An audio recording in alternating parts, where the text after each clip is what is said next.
To stay on track, you must, well, stay on the track, even when you're in a crowd. With someone on your bumper. Heck, make that both bumpers and both doors. Hitting curves, right and left, up and down. Ooh-wee. Keep those eyes on the road and maybe, but only maybe, your tires will stay there too. The racing is so hard fought here at Watkins Glen, at both of the road courses on the NASCAR Sprint Cup schedule for that matter. All take, little give, and we expect more of the same today when the green flag flies in just moments on this 90-lap race. You look at the live scene as the drivers are buckling in, the crews are clearing pit road, and the engines will roar to life just moments from now. It was 1948 when they held a race on the streets of the village of Watkins Glen. A look at some of the scenes from the day. That tradition of racing that dates all the way back to that date continues today with the 30th NASCAR Sprint Cup Series event at this famed track. Alan Bestwick with champion driver Dale Jarrett and champion crew chief Andy Petrie. A minute ago, we heard all about staying on the track.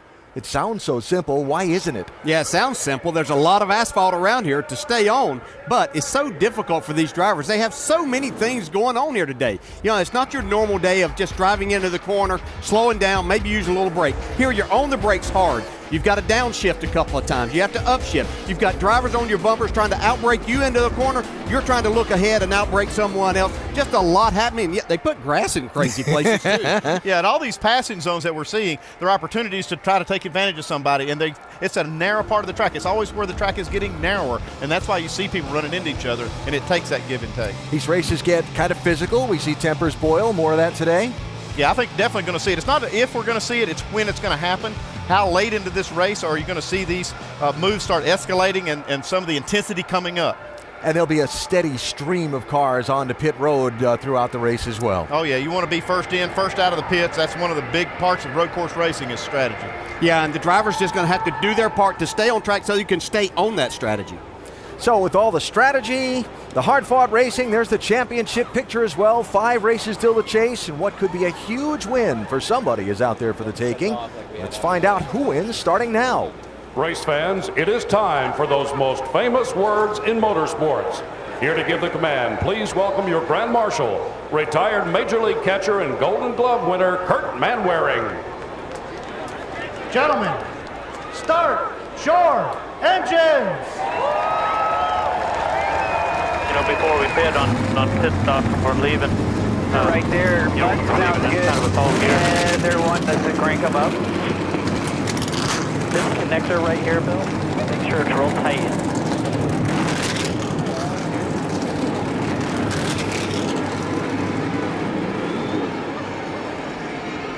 About to go racing at Watkins Glen today, our ESPN in-race reporter, Kansas Clint Boyer, the most recent Sprint Cup Series road course winner. He scored at Sonoma in June. Winning on a road course is a pretty long way from the dirt tracks of the Midwest where Clint began his racing. No racing creates divisions quite like road racing. There's the guys who make it look so easy. The guys who have worked so hard for so long to get so good. And then there's the other guys. One day they might figure it out, or maybe not. In a perfect world, passes on the track would be the only moves that matter. But there's this little issue they call track position. On a road course, it's not just important, it's most important. Those who start out front, stay out front. And you know who creates track position? Yeah. Hey guys. Yeah. You in the pits? You're out. It's a big day for the boys on pit road today as the NASCAR Sprint Cup Series goes racing here at Watkins Glen. Field of cars still sitting warming on the pit lane. They'll roll out to begin the parade and pace laps in just a moment. Give us a minute to talk about this pit lane because at Watkins Glen, where, for example, making right turns is different than the normal weekly diet of all left turns, pit road is different than normal as well. The cars approach from the crewman's left instead of right. Everything's backwards. Even this pit lane used to be a building right in the middle of it, and since they moved that and expanded the pit road, that little island of stalls down at the turn 4 end, Andy, has attracted a lot of heavy hitters. Yeah, that's a good place to pit because it's a level spot on pit road. It's right after the entrance. You got a big wide opening to exit out of there. This is one of my favorite spots on pit road. Some big names up there, Vince Welch. As you would expect, there are some key players down here, including current points leader Dale Earnhardt and 5-time Cup champion Jimmy Johnson, and then also this team, the 18 team of Kyle Busch. Maybe the results for this group is crucial for any team in this entire race. Kyle says with 5 races to go before the chase, they must win a race. Speed, strategy, fuel mileage, they're all critical elements at Watkins Glen, but Kyle sums it up by saying, gotta win. We just gotta win. Alan? Hi, Vince, and a little further along pit road from where Kyle Busch is pitted is the guy he's probably going to have to outrun if he's going to win today. Yeah, there's some places right here on pit road. It's level. There's no openings here. There's only one opening on pit road, so there won't be any here, but you do have some heavy hitters in this section as well, including Marcus Ambrose. Mike, 9 car, big favorite today. And I would say, and Marcus Ambrose was recently asked what it's like driving a Sprint Cup car here at Watkins Glen. His response, it's like riding a bull, because the car is constantly trying to throw you out of it. It keeps bucking and throwing you around inside that race car. The key is just managing it. That said, Ambrose has been the master of the rodeo, so to speak. In 4 Watkins Glen starts, he's never finished worse than 3rd, including a breakthrough victory here 1 year ago. The question now is, can the man from down under finish on top again, Alan? Starting in 5th position today is Ambrose. In yesterday's NASCAR Nationwide Series race, 2 of the drivers that fought really hard for the win are pitted kind of close to each other today. Yeah, they're in a section, Alan, that's on the other end of pit road going downhill. It's not quite level there, and also you've got a lot of cars coming in and out of their pit stall, so this can be a treacherous part of pit road. Dave, Carl Edwards was yesterday's winner. He was, and it's a good thing that 5 pit stalls separate Brad Keselowski from Carl right here, because Brad was one of the guys who was a little miffed at Carl's drive to victory lane yesterday. It was an aggressive run to the checkers that ended with Carl Edwards' first signature backflip of the 2012 season. But that was nationwide. He has 0 wins in Cup. He's got to stick the landing today if he's going to give himself a shot at making the chase. Alan? All right, Dave, thanks. And the turn 1 end of pit road is where a lot of the heavy hitters, the road course kings, are going to pit today. Yeah, they got this pit stall down at the end. The 42 team did, because they sat on the pole. That's the best pit stall here. And if you make a pit stop under caution, this could pay off big. Juan Pablo Montoya is our pole starter today, Doc.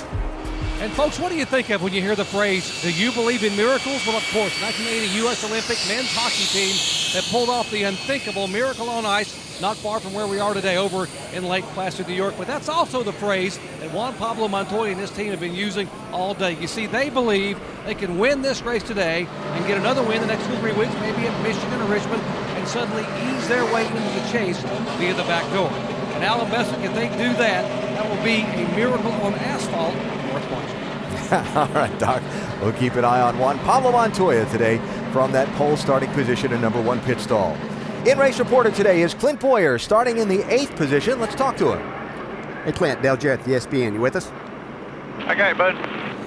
Hey, man, I know you've watched races. You've been a part of them. This turn 1 that you're heading down towards right now seems to be the big point of the race. When you're on a restart or the start of this race, what's your mindset going down in there? I don't know if I can tell you that on TV. It is the action-packed part of it, isn't it? I mean, I know you'd rather be on the inside, but there is a lot of pushing and shoving down there. I tell you, it's incredible, especially on a restart towards the end of the race. It's just truly all hell breaks loose. Everybody, got ground to make up. Everybody's blocking. Everybody's on different tires situation. It gets down to the end of the race. Turn 1 is, in my opinion, the biggest part of the track. A lot of passing goes on, a lot of blocking, a lot of wheel hopping because you're going downhill. Just got to really be careful and, be smart. That's the biggest thing. If you're on the outside of a guy, you know he's going to dive bomb you and he slides in there and takes you out, you can blame him, but you better be looking at yourself as well. Yeah, I hear you. Hey, Clint, our mailbag question comes from Caitlin in Evans, West Virginia. He asked, after your performance at Sonoma, do you feel more confident going into this week's road course race? Yeah, of course. Anytime, you go to victory lane on a track that's similar, you know, I definitely have a little bit of confidence in my team. Brian, Patty, and everybody in this 5-hour Energy Toyota built me a brand, you know, an awesome race car that we won with in Sonoma, and then we brought it back here and had a good qualifying effort. I know the car's capable, we just got to get the driver there. All right, Clint, thanks for talking with us. You have a great day out there. Now, Andy's going to talk to your crew chief, Brian Patty. Boys, thanks. Hey, Brian, it's Andy in the booth. These tracks are similar to the one that you won on out in California, and this one, they're both road courses. But tell us what the big differences are, setup-wise or car-wise, between these two racetracks. Well, like I told people earlier in the day, it's like comparing Martinsville and Dover. They're both oval tracks, but they drive and setups are totally different. So it's just so much faster here. Speeds are up, brake zones are longer. Sonoma is much slower and much more about forward bite. So setup here is a lot different than what we had at Sonoma, but you know, we'll do our best. And we got really good notes. Been to victory lane here before, so we'll try to do it again. Well, I hope it all works out for you and you have the same result as you did out in Sonoma. Good luck. Thanks for talking to us, Brian. Thank you, guys. Clint Boyer, our in-race reporter, our over-the-wall reporter today is the jack man for Landon Castle. Nick Sutton, things coming at you from the opposite way today. Require a lot of focus. Best of luck to you today, Nick. Thank you. Pace laps take a while here at the Glen. We'll come back for the green flag in plenty of time. The Finger Lakes 355 at Watkins Glen about to get underway. We invite you to check out NASCAR.com/RaceBuddy and watch coverage live from the Glen by following your favorite drivers for free with 8 live camera views. Show you some of the camera views that we've got for you today with our ESPN high-definition onboards. Jamie McMurray with our McDonald's onboard and a little suspension cam. Got the view of the trailing arm, the rear suspension, and see some of the drivetrain. Marcus Ambrose, the Ford EcoBoost on board. Watch the defending winner at work. Tony Stewart, the fresh from Florida Gulf Seafood in the front bumper camera. Think he'll use that today? Clint Boyer, our in-race reporter, the 5-hour Energy on board. Great view of Kyle Busch at work from our Toyota onboard camera. Jeff Gordon's got the Sprint on board, the 4-time Watkins Glen winner. Kevin Harvick, former winner here, going to get to watch him do the dance on the pedals. Yeah, that's my favorite camera shot right there on the road course. That's the Goodyear on board, and Juan Pablo Montoya, former winner and the pole sitter today with our Chevy on board. Some great looks for you today for this Watkins Glen race. So it's 90 laps around this 2.45-mile course. Key moment, key place at this racetrack, start and restarts, turn 1. They call it the 90, steeply downhill and fast. Yeah, it's fast, you're braking, you're downshifting, and cars all around. Yeah, I'll tell you, this is where you hold your breath. You're on top of the pit box, they go by you to turn 1, and you just hold your breath. Your car comes out the other end. Great crowd on hand. 75-degree day. Pace car is off. The NASCAR Sprint Cup Series going racing on the road course at Watkins Glen.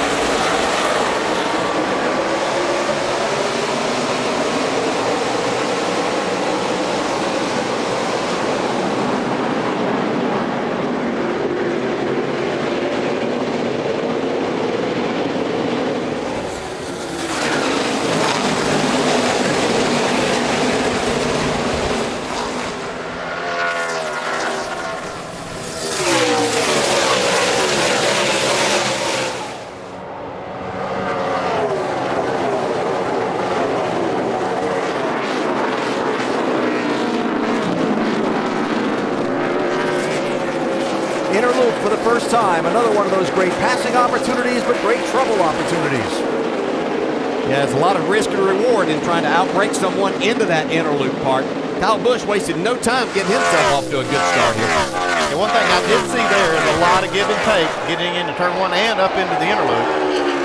Turn 6, one of the few left-handers in a lap, then the hard right-hand turn 7 to complete a lap at the Glen. Yeah, you see a new patch of concrete there as you enter that turn 7. Most of the drivers say it's not giving them too much trouble now.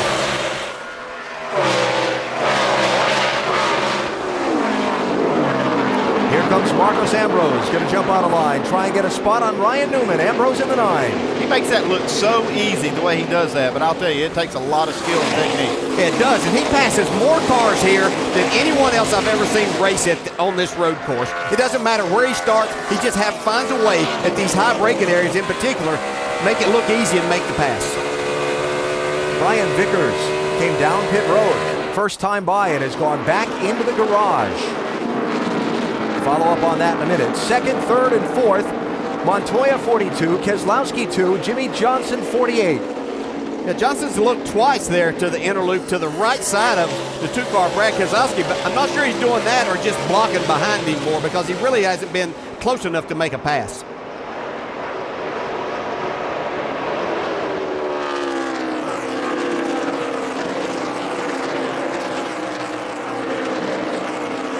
Well, you get a good look at how the start has sorted out and the cars have shuffled into line. Let's get an update on what's happened to Brian Vickers, Doc. Well, crew chief Rodney Childers said 2 words to me. He said, Doc, blew up. Man. That basically sums it up. Boy, that's a bummer to have an engine problem this early. Knocked right out. Makes you wonder if there was a missed shift there somewhere, possibly, to create something this early. I can tell you that this kind of racing is the hardest it can be on equipment. Engines, drivetrains, brake, everything you can think of. It is this kind of racing. It's very hard on equipment. Still watching that fight for second behind Kyle Busch. And can't stress enough, call this the super speedway of road courses, how fast they're going around here between those barriers and into some of those heavy braking zones. We saw in qualifying yesterday cars at this part of the racetrack braking for that inner loop 182 miles an hour. Yeah, and you're doing that as you get ready to approach that, where you're having to check your mirror and look in front if you're trying to make a pass or just trying to make a block from behind, knowing they can come from either side. So that's just what makes this so difficult. You see Dale Jr. take a look there too, trying to get around Michael McDowell. That's for 12th place. McDowell in the 98, Jr. in the 88. And the 78 right there too. Yeah, Michael McDowell with a great qualifying effort there yesterday. For the Phil Parsons racing team. McDowell considered an excellent road racer. Here's Regan Smith, New York native, that Furniture Row car, 78. Followed underneath McDowell by Greg Biffle in the 16. Yeah, I saw Greg Biffle and talked to him a little bit this morning. He was really happy with his car in race runs. He said, I got a little bit loose qualifying, but he felt like that he could work his way to the front here today. Carl Edwards followed him through. Carl Edwards did such a good job yesterday. I mean, just a masterful job of driving to get that win. I'm not sure he had the best car, but he came back to the start-finish line first at the end of it. So while we look at how things have sorted out here, Andy, let's just mention again, in last year's race, there was almost a non-stop parade of cars on pit road for that first green flag stop, starting at lap 4. Yeah, I mean, sometimes the strategy can get really confusing if you try to keep up with everyone, because there's going to be quite a few different ones that maybe are planning on making an extra pit stop. Some are going to try to divide it up evenly, and some that can actually go a lot farther on fuel than others. And you can tune these things to get better mileage, give up a little power. I've heard as much as 40 horsepower you can give up and gain a lot of fuel mileage. So you just don't know exactly how teams have them tuned. You see right there an example, Marcus Ambrose, and because of his reputation, dove down into one, got out of Jimmy Johnson's mirror sight, and Jimmy actually gave him room when Ambrose probably wasn't there. Johnson's going to hold the spot right now. That's a tricky part of the racetrack to try and make a pass in up through the S's, high speed, uphill, narrow. That's just a smart move on Johnson's part because it's still early, and he might end up just giving the spot to Ambrose if he feels like he's going to have to play defense every corner. But when you're so good at that, and that's what your reputation is, you have to respect that, thinking that more than likely that driver, and in this case Ambrose, has probably stuck his nose in there because he is very capable of making that happen. Up what they call the short chute, even though it's the middle of the 3 in length on the racetrack. Still, you carry a lot of speed there. You downshift into this left-hander turn 6, so you're carrying a lot of speed. You have to match the RPMs. You don't want to get wheel hopping into that corner either. Ambrose setting him up for a run down the hill to 1. Kyle Busch leading, Juan Pablo Montoya second. Montoya started on pole. Kyle started on the outside of the front row, but on the brake on the initial start, running up the hill into the S's, it was Kyle who squeezed by Montoya and cut himself out front.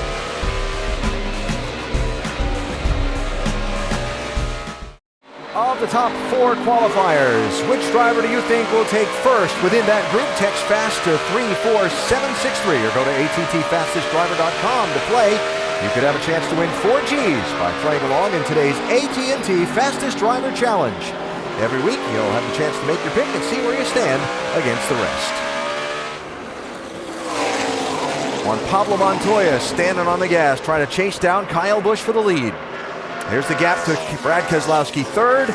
Marcos Ambrose, 4th, who got by Jimmy Johnson, 5th. Checking in on Jeff Gordon, the 4-time Watkins Glen winner, Doc. He's running 9th. Yeah, Jeff really wanted to be very careful today. You heard him give me an interview before the race talking about how they are under a lot of pressure. Well, trouble on the track, guys. Like Moore said, is going around. He has done a loop and continued on. That's down in turn 1, or was.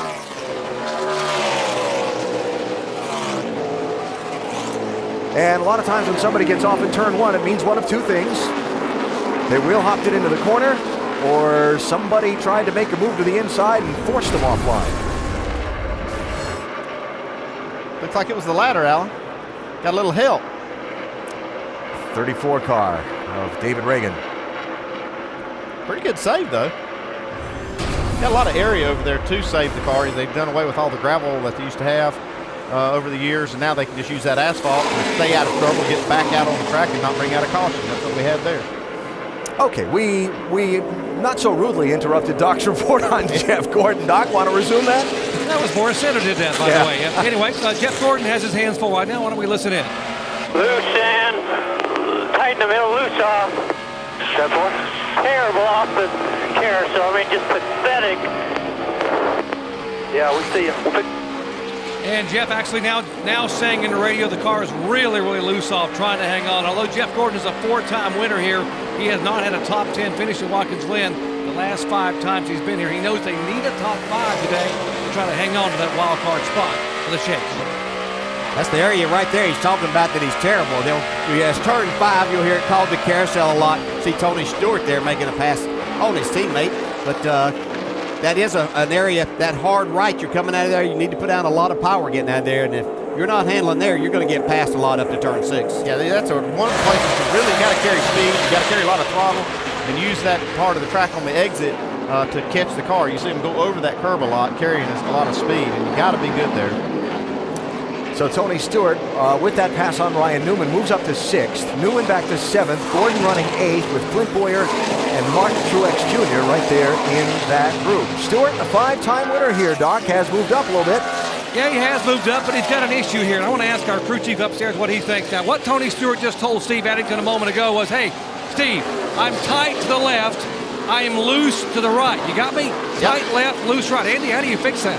Well, if you're tight to the left and loose to the right, then what you want to do is you want to put wedge in it for the right-handers, which is kind of opposite of what you do on an oval track, and it's going to have the opposite effect. It'll make the car tighter one way and looser the other, which is what you need to do here. So, to me, a wedge adjustment in this case would be better than, say, a track bar adjustment or maybe even an air pressure adjustment. Isn't it wild watching them use that paved runoff area and hop over that curb off that carousel, even here at turn 6? As they put more and more pavement down at this place, these drivers have just found ways to use it. All right, here's a look at how they run. 12 laps in. 4th place, 5th place, 6th place. 10th place car is the 56 of Truex. Here's the second group. Carl Edwards has moved up to the 11th spot.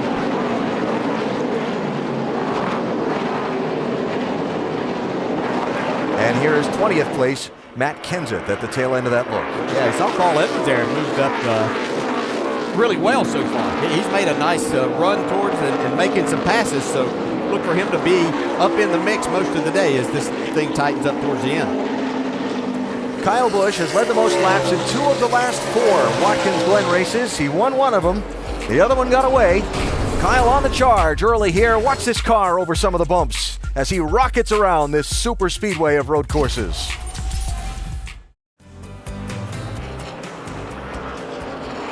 Caution-free so far here at Watkins Glen, with Kyle Busch leading all of the laps so far. He's opened up, Vince, a 1.5-second lead on Juan Pablo Montoya. He says the car is pretty good, a little tight in some sections and a little free in others. One area of concern for this team, though, today is the braking, especially late in the race when you've really got to have those brakes. because twice this weekend they have damaged and broken the fan that cools the left front brake caliper.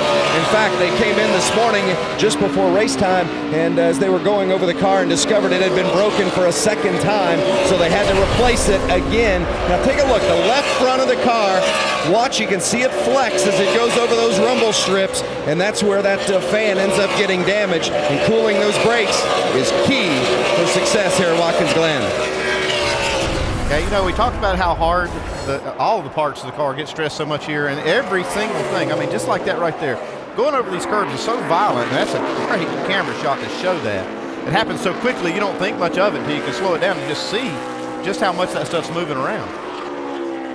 What a win would mean today for Kyle Busch. He's had such horrible luck that's dropped him not only out of the top 10 in the championship standings, but right now out of a wild card spot.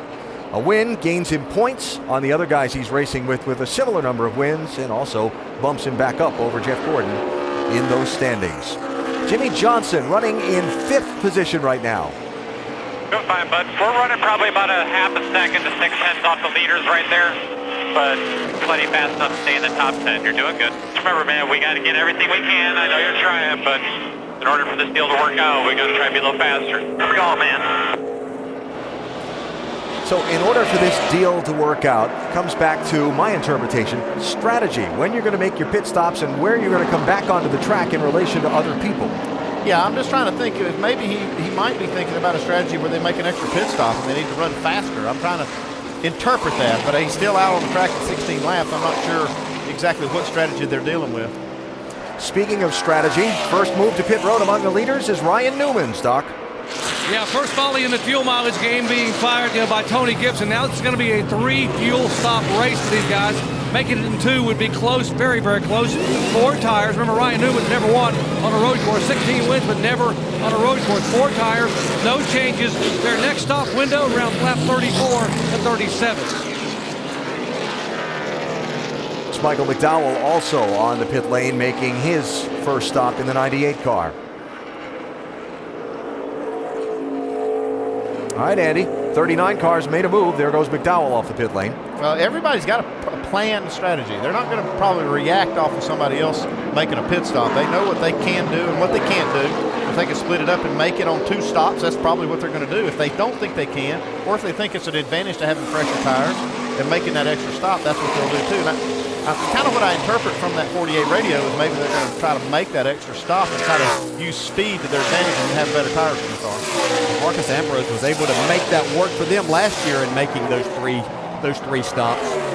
He pitted at laps 17, 38, and 64 last year. Ambrose did on the way to the win. Vince? Guys talking about Jimmy Johnson, I had that very conversation with Jimmy before the race about could they possibly be on a 2-stop strategy, and he said, I don't save fuel well enough and we don't get good enough fuel mileage to make it on 2 stops. He said, in fact, we stopped 4 times last year, we got a crash in a yellow. 49 car Jason Leffler through one of the few areas on this track where there is a gravel trap. He's gotten through it on the other side and is continuing. That's between turns 6 and 7. Just stay on the bottom there, pit it. Just come on in.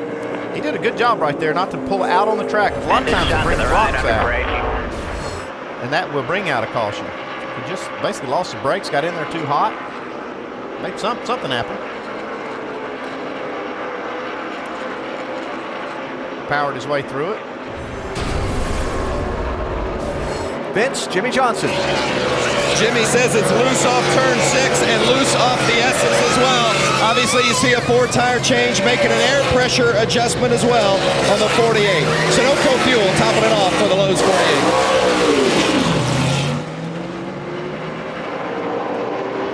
Pit road speed limit 40 miles an hour. It is a very long pit road, but a pass-through penalty like Michael McDowell just made because he was tagged for speeding exiting the pit road on the stop we saw a lap ago is very costly. You want to find something that'll really mess up your strategy, one of those penalties will kill it. Side note, only 2 drivers have recovered to finish in the top 10 after a pit penalty here at Watkins Glen since 2006. Only 2 top 10s after a penalty. It's just such a long pit road. You pay such a huge penalty for making that mistake. If you're going to arrow, you have to do it on the side of caution here. You may lose just a little bit.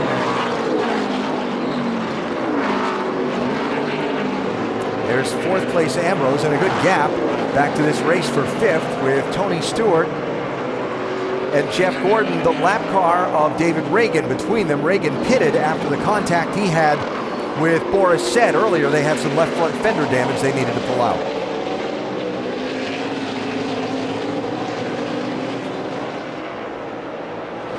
Kyle Busch has led all the laps so far, caution-free at Watkins Glen. There are your top 5 drivers coming up on the 1/3 mark of the race. The Finger Lakes 355 at Watkins Glen. NASCAR.com has all your latest NASCAR information. Beautiful look down on this 2.45-mile road course as the NASCAR Sprint Cup Series races here for the 30th time. Fans, check out NASCAR.com/RaceBuddy and watch coverage live today from the Glen by following your favorite drivers for free with 8 live camera views. Suspension cam on Jamie McMurray's car.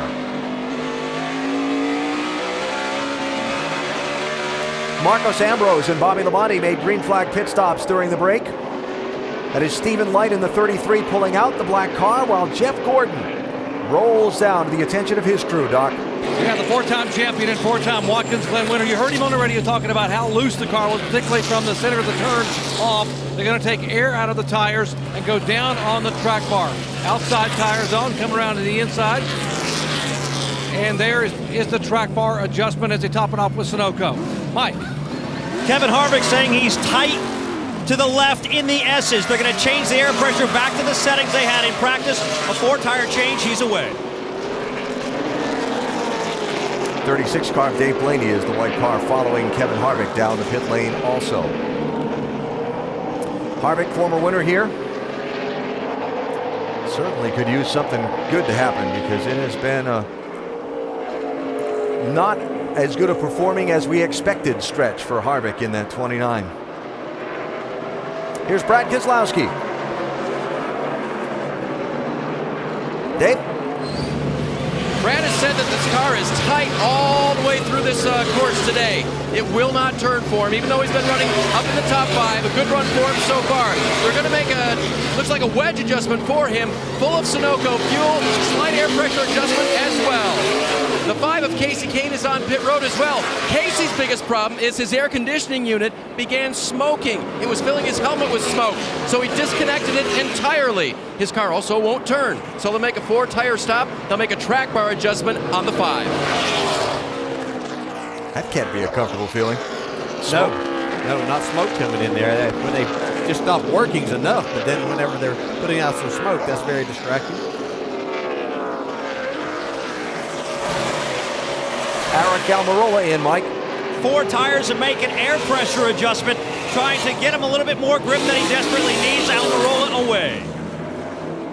Speeding penalty for Stephen Light, too fast exiting. Pass-through penalty coming for the 33.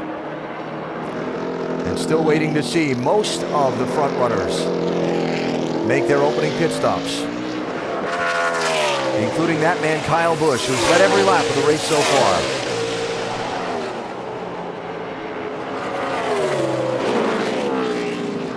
Watching some of the lap times and seeing how much these new tires are worth. Watching Jimmy Johnson's lap times versus Kyle's. He was losing about a half a second a lap to the 18 before he pitted. Now he's gaining that much and maybe just a little more, maybe about 7/10 of a lap on the new tires.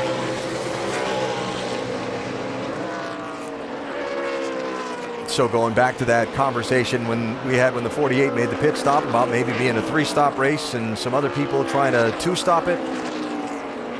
A lot of times you're just forced into it. I mean, talk about the 48 team really has not demonstrated the ability to get good mileage, good enough to make it on 2-stop. So then you're kind of stuck with that, try to make the most of it. Jamie McMurray, trouble. That is at the inner loop where he is. The damage on the left side of the car probably tells me he has some trouble up in the S's somewhere. That's where I would guess that trouble happened. Possibly blown a tire. You can see the crease in the door where the guardrail, where he got up against the guardrail. Jamie was running 7th at the time. That car is destroyed.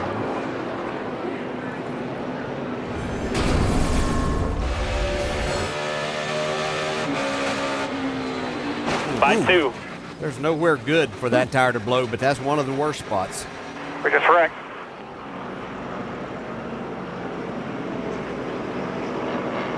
Look at the imprint of the guardrail and the sheet metal. You can just see. I mean, it just creamed that guardrail. He was just had got to 4th gear, so he's getting up to not quite to maximum speed, but you'd get up to over 180 as you enter the interlude, but well over 150 miles an hour there. I'd be kind of concerned as crew chief to see what caused that, and if the other, especially the teammate like say Montoya, I'd like to know what that was. Was it brake heat that maybe charred the bead, or did he run over something? Yeah, you'd have to think that that's a real possibility 25 laps into this race. So McMurray goes to the garage. Caution benefiting Marcos Ambrose and Brad Keselowski just in front of him, for that matter, because they had pitted under the green. Now guys that haven't stopped yet are going to have to pit, and they've been able to close the gap on those guys here under this caution. Yeah, that definitely plays to the advantage of the guys that are on the 3-stop strategy. They get to make up a lot of the time that they lost by making that. They get to pull up. I'm not sure that we'll see these leaders even make a pit stop now, but they'll have to make it at some point, and they'll end up losing the lead. But these guys get to make up about 2 miles of track time. That's Kurt Busch in the 51, left rear. Looks like it's coming apart on that car. Left rear tire just blew out. Well, that broke right off the car. Left rear tire just fell off. Yeah, that's looks like the wheel's still intact. Looks like all the lug nuts must have fell off. Well, they had such high hopes. He had made a pit stop earlier. Coming to this race after a great 3rd place run at Sonoma. Well, I take that back. He has not made a pit stop. I was thinking he hadn't made the pit stop yet, and he's taken that back to the garage. I didn't have him down as being on the pit lane. The season of frustration for Kurt and this team. You know, they run well, and then things happen. Yeah, this is, I mean, having a wheel come off the car, that's definitely somebody didn't do something right. Kurt was running 11th at the time of the caution.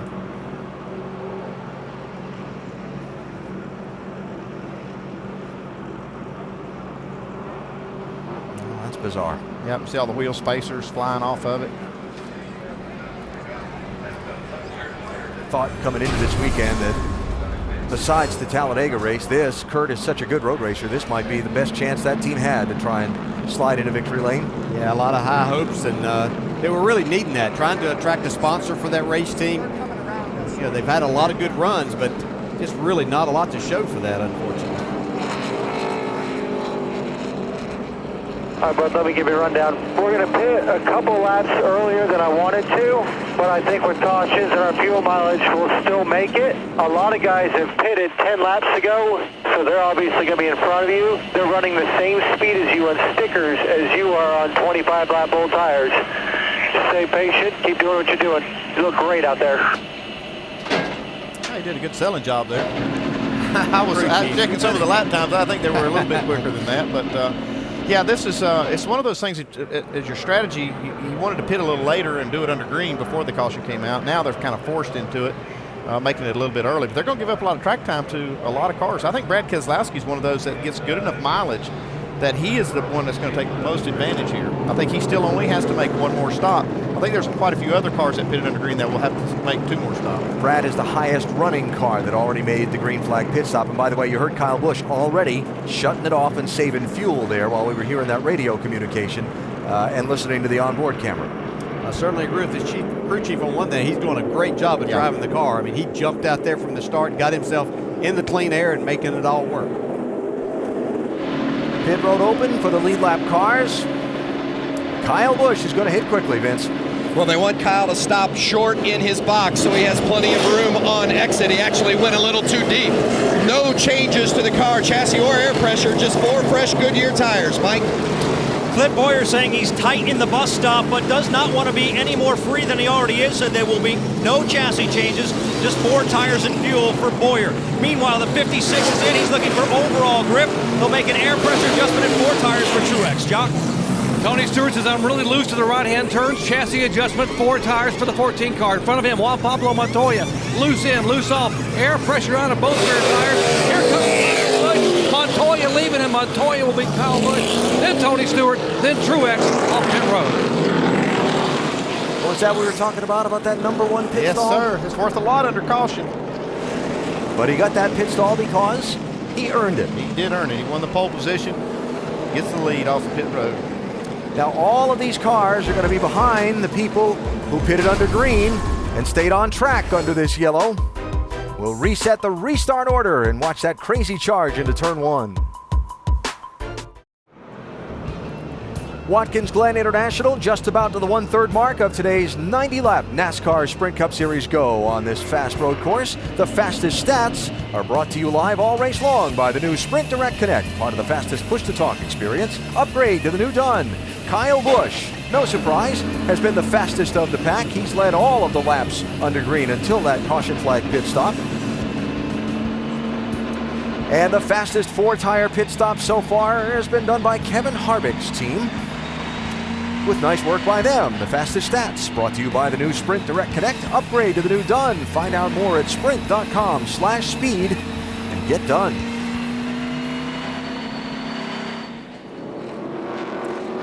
Tony Stewart is going to have a big hole to dig out of in this race. Remember we were talking earlier about pit penalties and only 2 top 10 finishes on road courses in a while? Tony just served a pit penalty for this. Yeah, this is going to leave a mark. Yeah, it's just you're trying to get that car full, and that's so important to try to get every ounce of gas in it, so you leave it in just a little longer.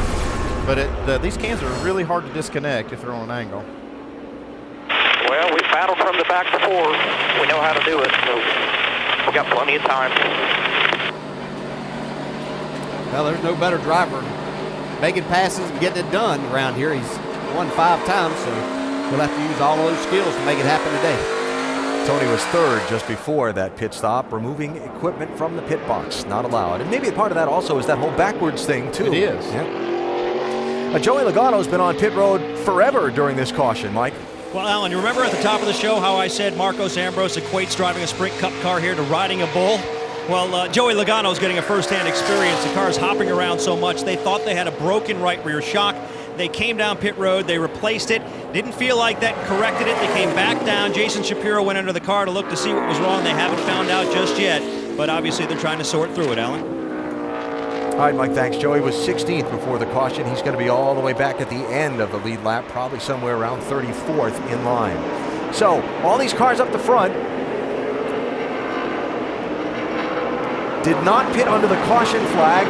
The first off the pit lane, Kyle Busch restarts 7th, and Ryan Newman pitting as the green comes out, reporting a flat tire. So a lot of give and take there down in turn 1. Ambrose slipped wide. Jimmy Johnson looked like he's going to make a move on Keselowski. Settled back in even behind Ambrose, and Gordon giving Johnson a ring. Yeah, I thought Keselowski just did a flawless job on that restart by not overdriving turn 1 and coming out of there with the lead. Not sure how much give and take we're going to see right here. It's all it'll take him. It's like Boyer gave it to him. Seeing a lot of dust flying.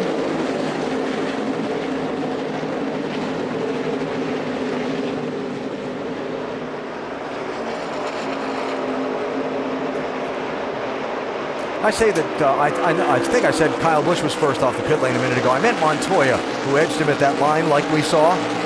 So there's the first car of the caution flag pit stop, guys, trying to work his way back up through the traffic. Yeah, trying to work, but he got really loose right there. Martin Truex Jr. went around him on the high side. That's a pretty powerful pass there. Yeah, he might lose another spot. Montoya might. Harvick's on the inside. Used to have had issues down here before. Just moved by Kyle Busch on the outside in turn 2. Not going to get it done, though. He does. Wow. He makes that work.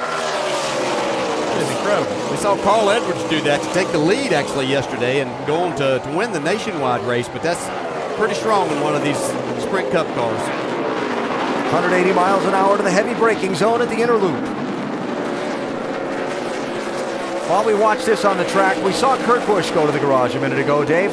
Yeah, and disappointed a good road racer like you out way too early. What do you think happened? We're still trying to understand. The axle shucked out. It's on the track and felt like a broken track bar again like we had at Sonoma, but it's not. So they're just working hard to find out what it is, and I want to get back on track just to make sure that we diagnose the problem the best we can, because these guys work way too hard for these mechanical things to happen, and sometimes these things just add up and we're just on the wrong side of the 8 ball. But just got to thank Finch and Phoenix Racing.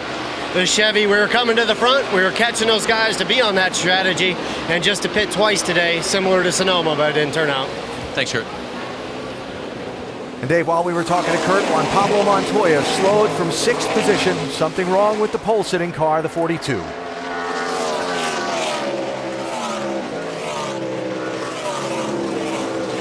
He's trying to make his way back to the pit lane. There he is. Something broke in the right front.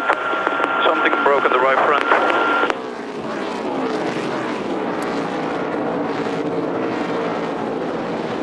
Doc, here he is.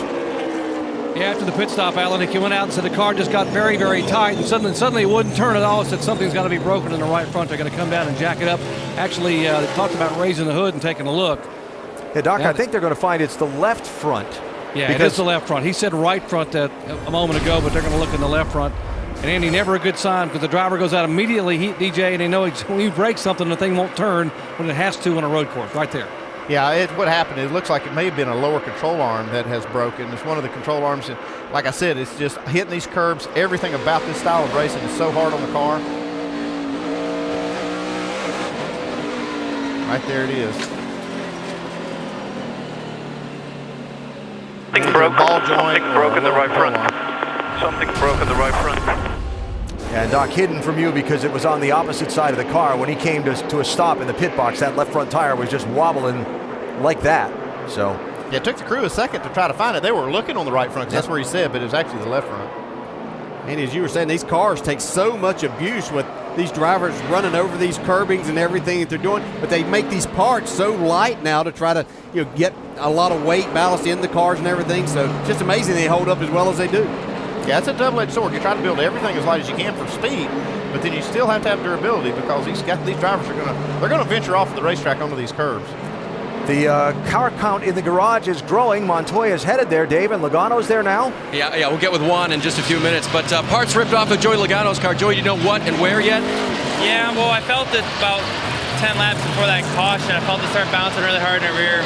Ended up ripping the whole mount, the whole shock mount right out of the chassis. So it'll be a little bit. We'll get back out there. They got to weld a new one in there. So it's a bummer. You know, I felt like we were a couple adjustments away from where we needed to be, but I felt like we can get it to where we need to be by the end of the race. And we'll go out there and try to salvage everything we can get. I mean, in the point position we are right now, it was all about wins going into this race. Now it's even more about wins. So we'll try to salvage what we can with our Home Depot car and go at it again next week in Michigan. Been a tough weekend for Joey here at the Glen. Trouble yesterday in his Nationwide car, and now in the orange number 20. All right, Dave, thanks. And Logano talking about it's all about wins, because if all the drivers have equal wins, then it's about points. Well, you're losing a lot of points when you're back in the garage on jack stands. Kyle Busch in 6th place.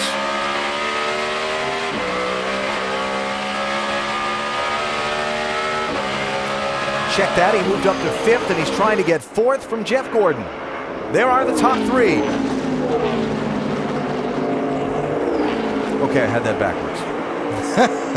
He's trying to get 5th from Gordon, as Truex got by Gordon also. Brad Keselowski leading in the NASCAR Sprint Cup Series race at Watkins Glen. It's been kind of eventful here lately. Watkins Glen International live NASCAR Sprint Cup Series on this high-speed, hard-on-equipment road course. There is the race for the lead. Brad Keselowski in the 2, being dogged by Marcos Ambrose in the 9. Johnson in 3rd, Truex, Kyle Busch, Carl Edwards, Kevin Harvick, Dale Jr. running in 8th. Clint Boyer, our in-race reporter, running 9th, but reporting a problem on that machine. Mike? Yeah, Alan, all was smooth until moments ago when he radioed in saying he's got problems with his brakes. The pedal awfully squishy. Said he went all the way to the floor at one point and had nothing. So very much a concern there for the 15. Yeah, that's a concern. Yeah, because that's not going to get better throughout this day. So it may be a situation they may have to come in, get some fluid in this, and bleed the brakes, which is going to take a while. Yeah, they may end up having to change calipers and all. We're not even halfway. Boyer running just ahead of Jeff Gordon, who's lost a handful of positions in the last few laps. That 24 car not to his liking. Now hang tough, bud. Oh, we are junk, man. We are absolute junk. He's lost a lot of spots here in this run. I don't know what's wrong. We heard he was loose earlier. Thought maybe we saw a little fender damage, but he is. I'll go along with that. He is kind of junk right now. Yeah, we know some of these other cars that got tires on that last caution have a little fresher tires, but it's not like he had a lot of laps on his. But the back of that group there, you can see Tony Stewart. He's been on the move since the restart. Restarted 25th on lap 30. It's up 12 spots now. Yes, sir. Who said you couldn't pass on a road course? Not Tony. No. Tony and Marcus Ambrose as we go for the lead.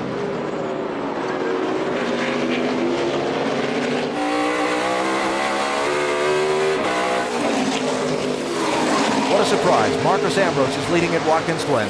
Yeah, I'm not a bit surprised he's leading, but I'm not sure that he doesn't have to make 2 more pit stops. And I'm almost certain that the 2 car will only have to make 1 more. So probably a good move by Keselowski just to let him go if he's putting too much pressure on him. While Ambrose is out in front, Juan Pablo Montoya, who started in front, is in the garage, Vince. In fact, problems for both the Ganassi cars, both in the left front portion of the car. How about yours, Juan? Exactly what was the issue with that situation? I think it was the lower control arm. You know, everybody in the starting Chevy has been doing an amazing job. You know, got the last 2 poles, and you know, I did think we had a car to win today. I ride behind Kyle. We kind of bugged down out of the start, and Kyle got us, but I rode behind him all the run, and we got a good pit stop and got ahead of him, and it was looking really good. Everything like it was going according to plan, and the car started getting really tight, and also when I hit a curb, and the car went completely left on me. So we'll try to get back out. I think so. We're trying to fix the score a little bit of points. You know, it's been, I think it's like be like my 5th DNF here with unfinished. So it's been a tough year. Alan? It has been a tough year, and Montoya, one of several back in the garage area as Watkins Glen has taken its early toll. We're just shy of halfway. I just want to mention, by way of full disclosure, I know there's only a 30% chance of scattered showers today, but as we look at the radar west of the racetrack, there are a couple of those scattered showers. We'll keep an eye on it and hope it scatters away. Marcus Ambrose leading at Watkins Glen. Just a few laps from halfway of today's NASCAR Sprint Cup Series Finger Lakes 355 at Watkins Glen International.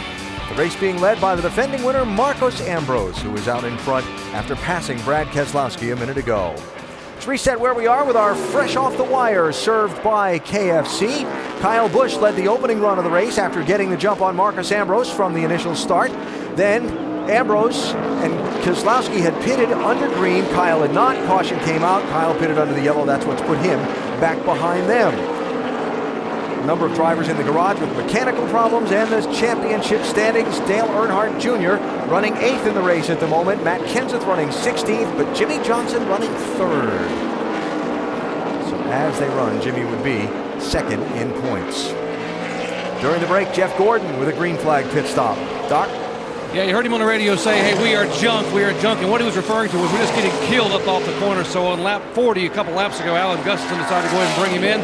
4 tires fuel, 2 rounds down the left rear to try to give him some drive off and grip coming up off the corner. That pit stop now puts him back in 29th position. Yeah, they were on a 3-stop strategy anyways. There wasn't any reason to make that one a long stint if they're having trouble with the car. Shorten that one up. Get in the pits, change tires to get back out there, and hopefully you made your car better. And we heard from Kurt Busch a few minutes ago, just an update. His team has repaired that 51 car, and he's back on track. That's Kurt right there. And he is 9 laps down in 33rd place.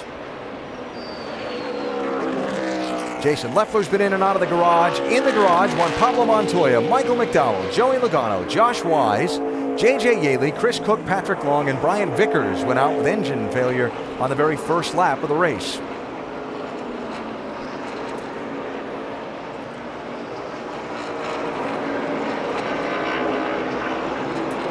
Here's a look back through your top 10.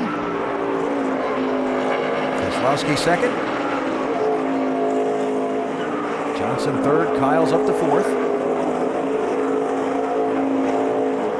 Harvick, Edwards Jr., and Clint Boyer racing there with Tony Stewart for that 10th spot. And we reported on some brake problems a little while ago. Any update, Mike? It seems like the situation has stabilized a little bit. The brakes have not completely gone away yet, but there are signs that they're fading.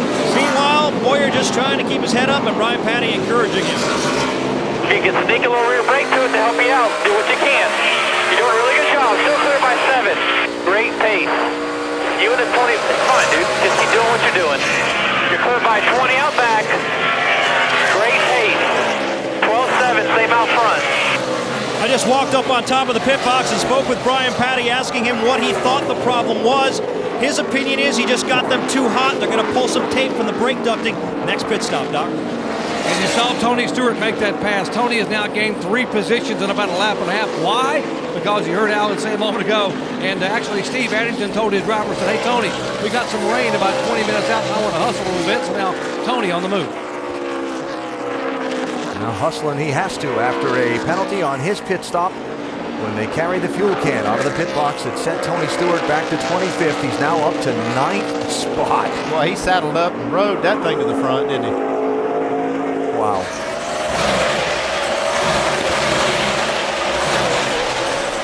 Casey Kane trying to crack the top 10 in the 5 car. Yeah, most drivers will consider this a little easier track to drive than the other road course at Sonoma. Casey kind of favors it the opposite way, and of course he's won out there, and that makes a big difference of what you do. But I talked to him the other day. He felt like his car was decent. He said, I think we definitely are a top 10 car. If we play the right strategy, get a break, we could get the top 5. How about this 5 car, Dave? He was one of the interesting stories of the morning if you were walking around the garage area. The welder and the grinder on the 5 car. They found at the rear of the car where the track bar mounts to the truck arm, there were some things they didn't like, some little fractures, and they were reinforcing. Kenny says it's stronger than when we started the weekend, but they want to do some reinforcing for him. It's been running great since that pit stop. They made some adjustments, made it better for Casey. That's one of the weaker links in that suspension is that track bar mounting system. You go back and forth, you work it back and forth, and you go over all these curves. It makes it really bad. Here comes Ambrose, Mike. On lap 20, Todd Parrott called for a track bar adjustment. Marcos Ambrose said it made the car better. They're going to actually make a further track bar adjustment here, trying to improve it yet some more. 4 tires on the 9. Vince. Jimmie Johnson tied into 2, loose everywhere else. A 4-tire change, a track bar adjustment. Kevin Harvick saying he's tight in the S's. That's been the case throughout the course of the day. They'll make an air pressure adjustment, taking a little bit of air out of the front tires and a 4-tire change for Harvick. Brad Keselowski goes to the lead after Ambrose makes a green flag pit stop here. Yeah, we're going to see the 2 car, if he's on that 2-stop strategy, which I firmly believe he is, he'll have to go about 14 more laps. About 10 laps, actually. He'd probably have to go 10 to 14 more laps before he can make it. Dave Blaney is off the racetrack. They had a rear end housing wobbling around in that car, like maybe they'd broken the track bar. Jeff Burton appears to be slow, and there is Kyle Busch running in second, and the gap up to Brad Keselowski, the race leader.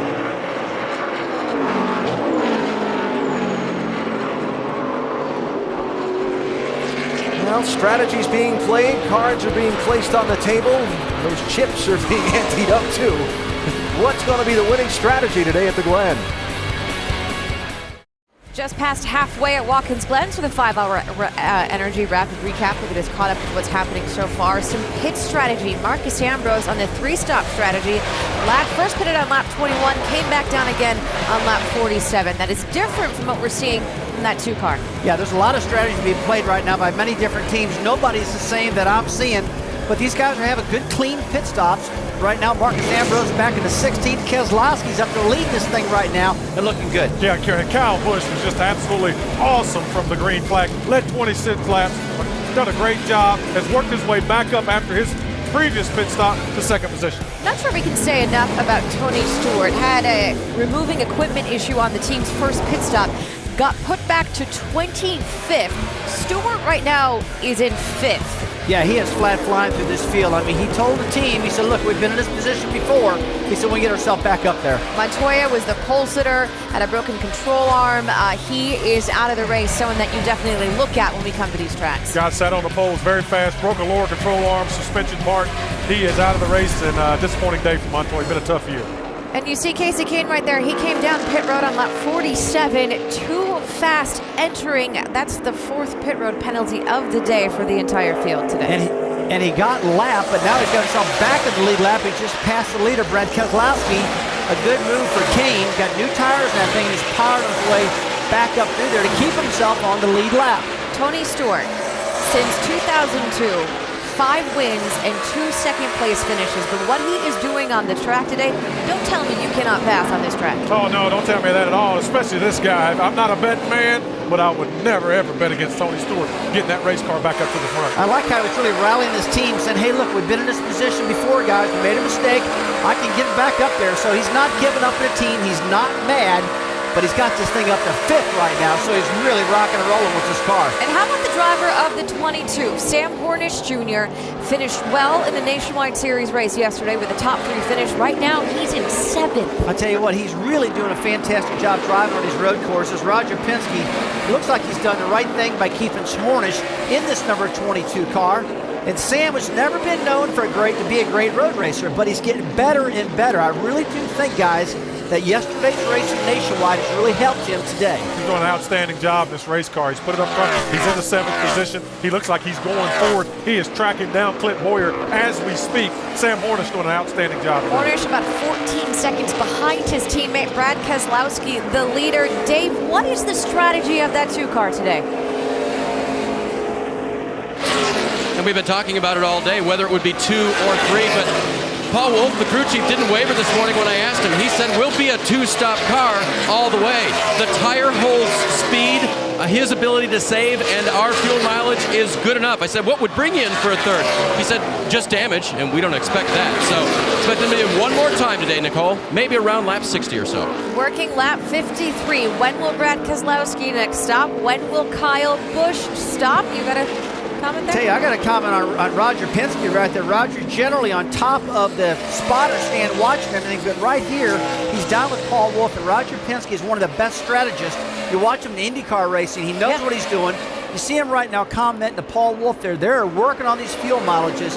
Really happy to see Roger down there. He is definitely the master strategist in the IndyCar Series. We'll have the final 38 laps from Watkins Glen. Brad Keselowski, the leader right now. How will that change? We'll find out in just a few. The fastest stats are brought to you live all race long by the new Sprint Direct Connect, part of the fastest push-to-talk experience. Upgrade to the new Done. Brad Keselowski has turned the fastest lap in this race. And that is a pretty sporty lap time, too. The pole was only 1 minute and 9 seconds. The fastest stats brought to you by the new Sprint Direct Connect. Upgrade to the new Done. Find out more at sprint.com/speed and get done. Keselowski getting it done by 4.8 seconds over Kyle Busch. With Martin Truex Jr., Carl Edwards, and now Tony Stewart rounding out the top 5. Marcos Ambrose is back in 14th. He's made his 2nd pit stop already. Hearing Brad Keselowski in that 2, maybe hanging a right turn onto the pit lane right now. No, not this lap. 43, Almirola behind him, just came off the pit lane from a green flag stop. He's got fresh tires.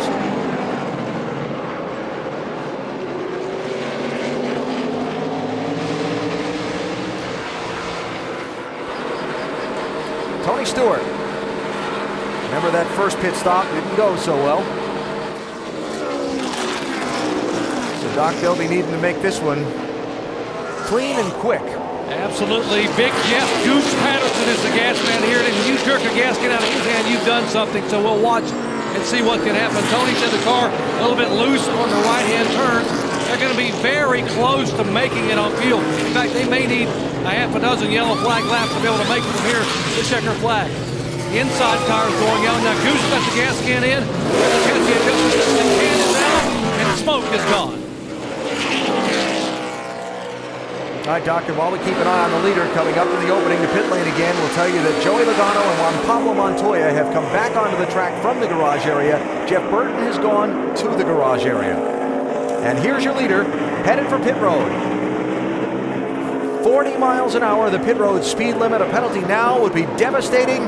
And again, a clean and quick stop, the order of the day for Penske Racing and Brad Keselowski, Dave. And Alan, he shouldn't need much in the way of adjustments. He's been pretty happy with it. He said it was lacking a little bit of forward bite and a little bit of turn. But he said also that he saved his team 3 or 4 laps of fuel while on the track. That helped him back away from the lap 60 pit and pit sooner. Now I think we're going to call it 56 or 57. He'll get a track car adjustment with that. Mike? Clint Bowyer on pit road now as the team goes to work on that car. Remember the brake problem they were experiencing. They pull some tape. You can see it right there from the ducting trying to cool it off. Vince? The 88 of Dale Jr. just leaving his pit box after a 4-tire change and air pressure adjustment, trying to tighten him up. There's Greg Biffle, Doc. Yep, Greg said I'm loose both ways. I'm going to put the air pressure back where it was. Going to go down on the track bar a little bit. 4 tires fuel. They might be able to make it to the checker from here. Down on the way, flawless pit stop. Oh no, is Truex out of gas? Well, it sure looks like it. That's about the worst place you could possibly be out. Caution for oil, possibly from this 11 car. Well, I'm going to not say possibly anymore. Yeah, that's a blown engine for sure. You can see fire under the hood or under the car. Denny Hamlin's nightmare at Watkins Glen over the last few years continues. Well, he's not had any luck here, has he? I'll tell you, this is a huge break, though, for Brad Keselowski, just making that pit stop before this yellow. When a couple of cars that looked to be on the 2-stop strategy, Kyle Busch and Carl Edwards, still out there, though. Yeah, this is actually probably cost Kyle a lot, because he'll have to make a pit stop here and try to gamble on being able to make these last 31 laps, I guess, after he makes his pit stop. He's going to lose a ton of track position. Now Truex out of gas, so the caution, but pit road is closed here, and he's in, so he's going to have to start at the back of the line. And yeah, he didn't have any choice. Out of fuel. He was going to be way back anyway by the time that they stayed green and be back there, so probably going to be no worse off than what he would have been.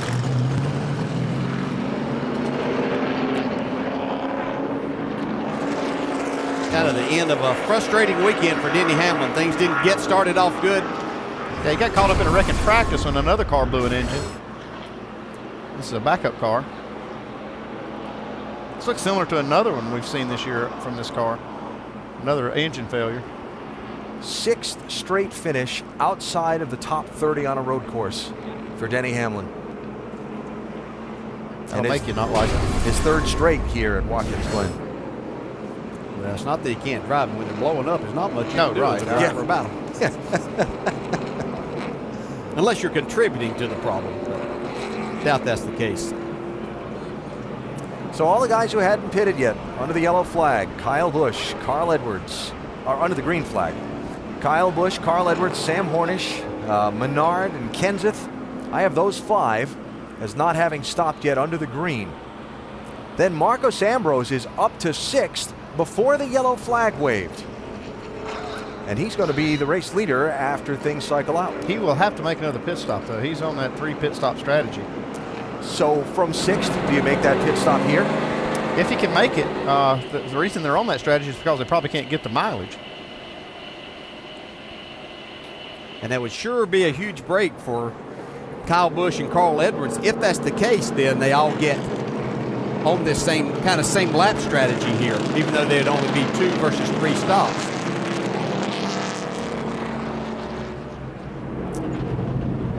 Well, we'll find out right now.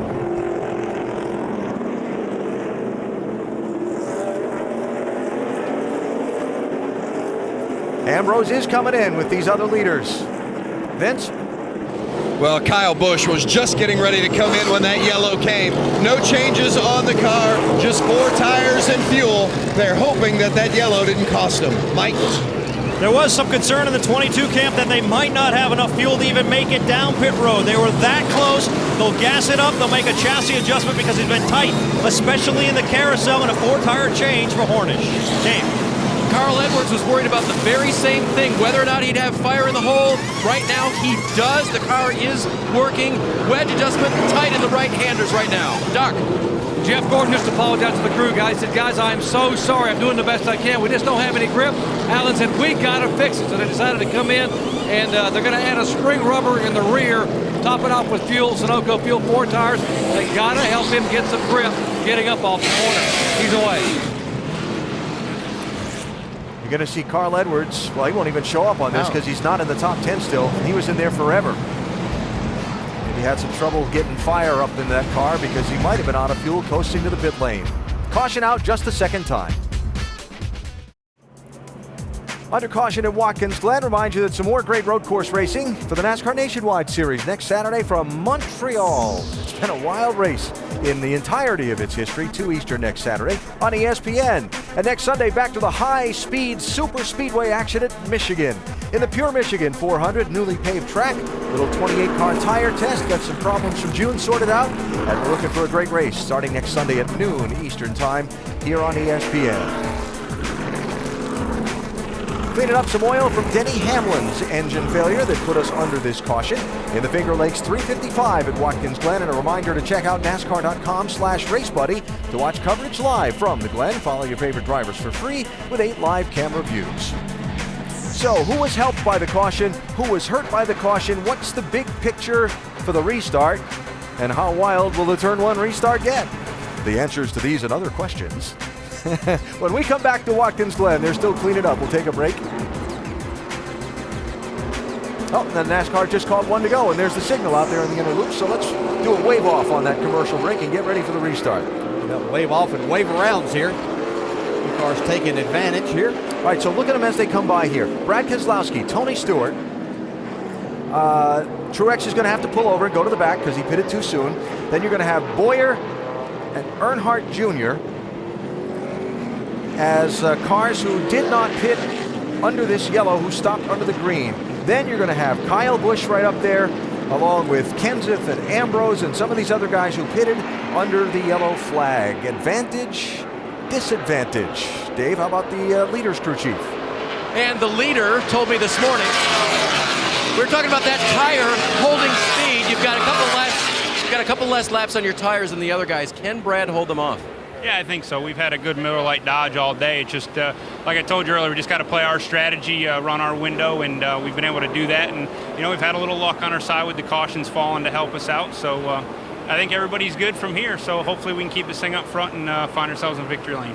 He told Brad as much. Everyone has pitted for the last time, so go race it out, Doc.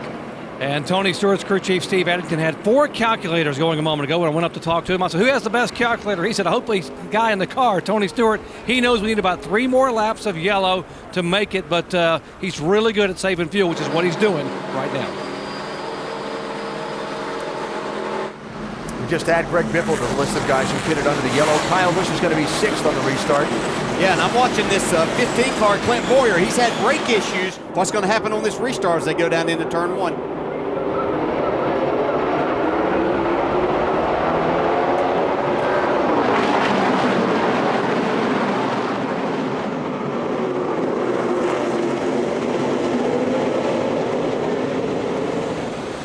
Whoa, Tony Stewart.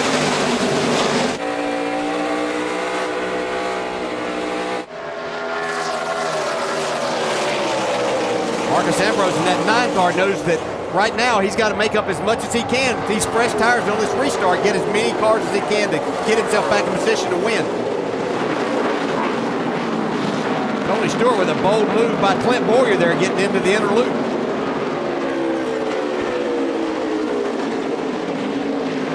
Bold move hopping that curve coming off turn 1 where he had to wrestle the car off the side of Boyer too. There's 2 cars in the top 10 that we didn't think were going to be that good today. It's the 88 car of Dale Earnhardt Jr. and the 17 of Matt Kenseth. They're both up there in the top 10, battling it out. There's Ambrose on Kenseth, 9 and 17. That's for 7th place.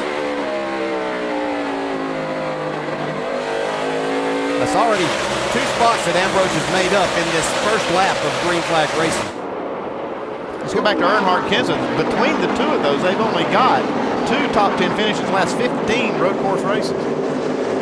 Jimmy Johnson trying to take a spot from Sam Hornish. Uh-oh. See what was on that camera lens? Yeah. Oh, trouble back up there. It's all car spinning in turn 1. That's Casey Kane. Come on, keep going, keep going. Still inside of here. Come on. You're all good, all good. He got that pit road speeding penalty. He's kind of gone downhill, which we see many times. Here comes Kyle Busch trying to make a move on Greg Biffle. Nothing there.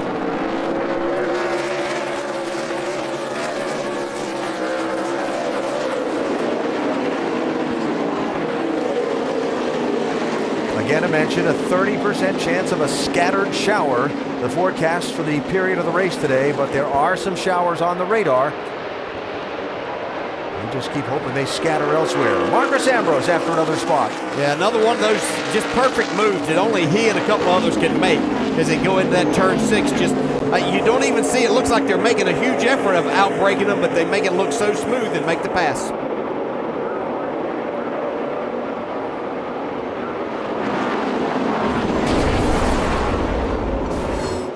What happened to Casey Kane last time? Looked like maybe a little assist there from Martin Truex Jr., who had to go back to 22nd on the restart after pitting too soon when he ran out of fuel. Put to 76, stop, get down, get down, get down, get down, get down. Okay, you're clear. And now Kane is on the pit lane under the green flag while we follow the leaders around the course. Kyle Busch keeps peeking out from behind Greg Biffle. And this time he gets him. Biffle's going to have his mirror full of another one that can make that move here in just a second as Ambrose approaches.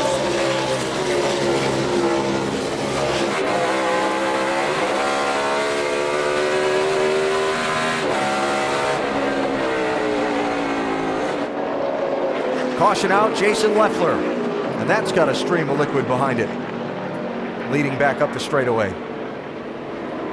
Hey, he's pulled off right there at that interloop area, out of the racing groove.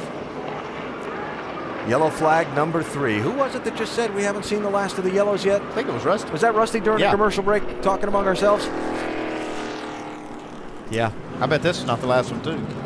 Pretty sure. You can already see the racing and just the intensity ramping up with these passes and everybody pushing and shoving a little bit more as we get towards the end. And we have a long way to go.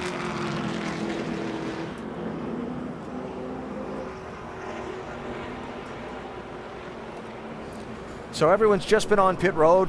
The 2 stoppers and the 3 stoppers have played their fuel strategy. So we don't expect much action there. We'll take a break. Caution out, just the 3rd time today. Caution out, cleanup still underway here at Watkins Glen. Let's check in on the AT&T Fastest Driver Challenge, how the top 4 qualifiers for today's race are faring against each other. Brad Keselowski leading the race, so he's leading all of the packs. Remember to text FAST to 34763 to play AT&T's Fastest Driver Challenge, or visit attfastestdriver.com. You could have a chance to win 4 Gs just by playing. Denny Hamlin is with Vince Welch back in the garage. Well, the motor let go on the 11, but describe, Denny, that scary situation that we saw there with you trying to get out of the race car and what was going on. Yeah, I got a thing with wrecks and fires here lately. It's frustrating, but our FedEx Freight team had a rough weekend, you know, getting caught up in the oil on Friday and getting caught in a wreck, and then today just the motor let go. But really for us, it's our first engine issue all year, so it's unfortunate, but it's part of racing. It's what happens. It's just an overall bad weekend for us, and obviously not the way we wanted to end it. What was it like in the cockpit there during that experience? I was fine until once again I started feeling the heat, and I looked down and I saw the fire right by my feet. It was coming through the firewall, so that part of it's a little scary, but once I started getting a little fire on me, I decided to stop at the nearest fire station. Got out quick. Thanks. Glad you're okay. Alan? All right, Vince, thanks. So Denny Hamlin continuing the terrible run of luck he's had at Watkins Glen here in these last few years. Brad Keselowski leading. Tony Stewart has come back from a pit road mistake and a penalty earlier to be running second, Doc. And we're up here with Steve Addington. When you're a crew chief for a driver, you got to be a cheerleader, an engineer, and right now a weatherman. Steve, what are you thinking? I see you're looking at the weather radar here. Yeah, we're just looking at it and seeing what we got going on here weather-wise. I think this is helping us with the caution laps, and I'm not trying to be no engineer. I leave it to these guys right here, all that stuff. But done an awesome job. I mean, Tony's done a great job coming back from the penalty and getting us in this position. So I'm really just proud of everybody on this Mobil 1 Office Depot car. It worked really hard all weekend, and I don't know how much we got left, but he'll put it on them if we can get going here. How much more do you need to make it? Are you close now making it to the checkered with a couple more yellows? I'm not saying I wouldn't gamble for them right here. All right, they were about 4 or 5 laps shy, and Alan Bestwick, every lap under yellow actually helps these guys. They don't want to see rain unless you're short on fuel, then you don't mind a sprinkle every now and then. Well, either Tony Stewart or Steve Addington has won 5 of the last 10 road course races as driver or crew chief. Put them together, it's a pretty potent combination. They finished second out at Sonoma in the year's other road course race. They're running second now. That shower you saw on the onboard camera lens has caught a part of this giant 2.5-mile racetrack. We're hoping it passes through very quickly. We're still under yellow. Major League Baseball tonight and tomorrow on ESPN and ESPN2. Tonight on ESPN, a National League East showdown as the Braves, led by Chipper Jones, head into Citi Field to face David Wright and the Mets at 8. Then tomorrow night on ESPN2, the 2 best teams in the American League go head-to-head. Josh Hamilton and the Rangers visit the Bronx to start a 4-game set against Derek Jeter and the Yankees at 7. Sports Center to be seen in Dallas and New York. Sunday Night Baseball presented by Taco Bell, and Monday Night Baseball presented by USAA. Pains you to read that 2 best in the American League and one of them not being your Red Sox, doesn't it? No, I think it pains me more that our director, who's a Yankees fan, up here, was determined to show all these Yankees shirts and hats. But as you know, we all take it in the right spirit. Yes. Under the caution still, you see some of the raindrops on the lens. They're reporting that we'll get 1-to-go signal at the inner loop this time. Mike? Before that actually happens, we're going to catch up with Brian Patty, crew chief for Clint Boyer. You find yourself third, but what's been going on with the brakes? That's just typical Boyer fashion. Get a little excited mid-race. I just think got him overheated there, so we pulled some tape that last caution, and since then he hasn't said anything. Do you have something for these guys when it goes back green? Hey, I'm a realist here. If something happens, yeah, we'll go for the win. But right now we're trying to situate ourselves in the chase, and being smart here and with a top 10 finish would reap benefits. The 15 team trying to sweep the road courses here in 2012, Vince. With Dave Rogers, the crew chief for Kyle Busch. First of all, on that yellow that came out and you guys decided whether you were going to pit or not, explain what happened there. Well, timing's everything. We had to get into our fuel window. We're trying to do this race on 2 pit stops. Really wanted to pit on lap 58, and the yellow came out right on 58, and they closed pit road. So Kyle did a good job of adapting, making sure he stayed on the racetrack so we didn't get a penalty. Coasted around, got a full of fuel. Put us a little bit behind. If we would have pitted under green, we would have probably been in front of a couple of these guys are in front of us, but we're not, so we'll just have to pass them. Weather dependent now as we're getting some sprinkles and so forth, but how good is the race car? I think the car is really good. It's hard to tell because we were saving fuel that last run. The 2 car was saving fuel. But I think the 2 and the 18 have been strong all weekend, so it should be a heck of a race here. Thanks, Dave. Doc? How about a little local knowledge? Matt Pusha, Greg Biffle's crew chief, grew up in Watertown, New York, about an hour away. Let's get a little information. Matt, your knowledge locally on what happens with the weather this time of year, and also how you guys doing on fuel. We're good on fuel. We're probably 2 laps is good right now. It seems like the cautions worked out pretty good and fell where we needed to. The weather up here, it could be sunny 1 minute and rain in the next minute. You got to be aware, and we're kind of keeping an eye on. There's a lot of stuff that's popping up out there, so we're just going to run as hard as we can and see what happens. All right, headed going green, Alan. 22 to go, Doc.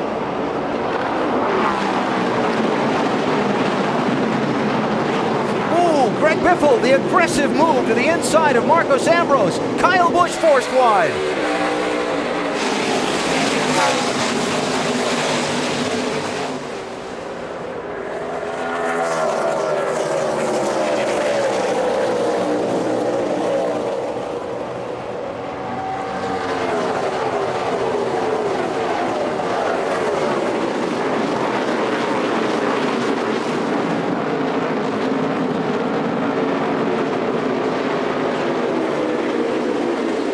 Ambrose and Kyle Busch.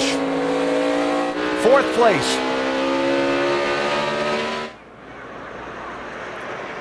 As they continue to run over these curves, that little bit of moisture that we had there makes this curb and rubber strips even slicker. So as they try to maneuver over this, we might see some guys get out of shape. Right in this section is where we saw most of the moisture when it did briefly rain during that caution.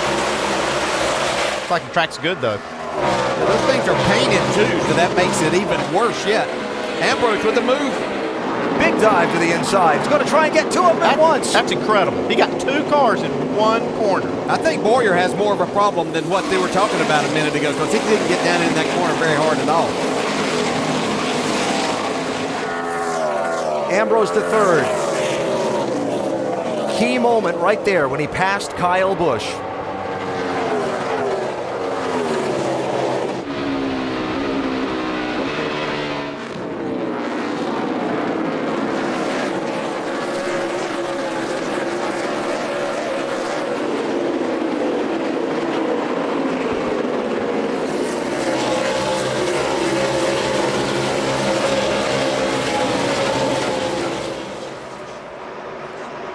Sam Hornish there with a great day still going. Jimmy Johnson trying to get around him. That 8th spot. I'm impressed with Matt Kenseth. He's in front of Sam Hornish, just having a really good day. I said what he needed to do today was just be basically invisible, try to take advantage of maybe other people having problems, but man, he's part of the mix.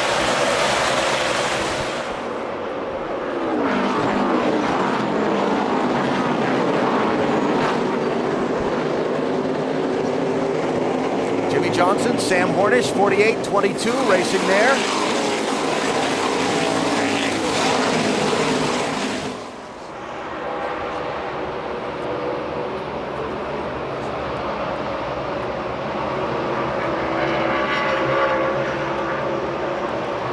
Now Dale Jr. in the mix for that spot. Dale Jr. there in the 88 trying to make a move with Sam Hornish. Also had a solid day. Regan Smith, it's a little bit off course. Ryan Newman trying to take advantage. Yeah, it's hard to do that. They're so narrow through that particular section, you can't really get side by side. It's like Regan Smith would gather back up as they exit that interval. That whole group on camera gives me a second to catch up on a few things. Smith spent a long time on pit road earlier in the race when they had to repair the front splitter on that car. Ryan Newman, remember, pitted just as we went green on a restart earlier. Oh, Tony Stewart goes for a spin into the inside wall at pit entry. Caution is out. Question is, did he get some help?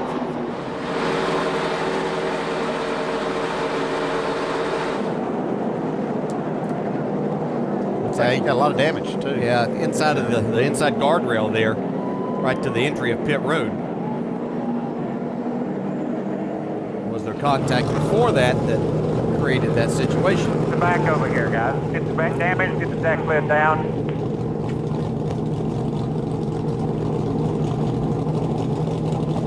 Spoiler bin up. Yep, pull it out. Upper bar, bumper bar.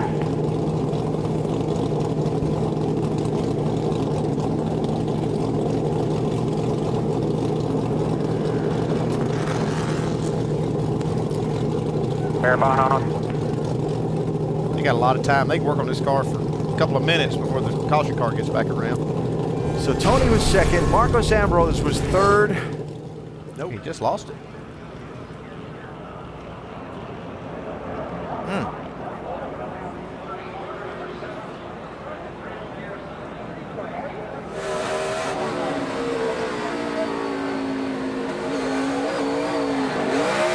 What do you think about that curb, Dale? Do you think he should have still been some moisture down there, made it a little slicker than he anticipated? Absolutely. I think that probably had a lot to do with that. And how he spun and didn't catch after he bounced off the inside guardrail, the end of that pit wall too. That was pretty fortunate. Watch this. Bang, and the car straightens up and he catches it without hitting anything else. Get a good look from Ambrose's car. Yeah, oh, yeah, he's off, with the left run almost over to the grass.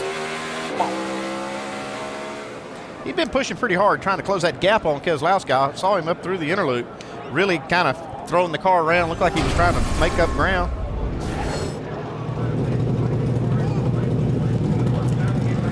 you how difficult this is, that the very best at it can still make a mistake too. But I do believe that moisture probably had something to do with that. So Tony Stewart from second place to the inside guardrail and out of pit lane with some heavy back end damage on his car, and the caution is out for the 4th time in this race. Talk about a lot of restarts being interesting, but this may be one of the most, with the 3 drivers that I see there in 1st, 2nd, and 3rd.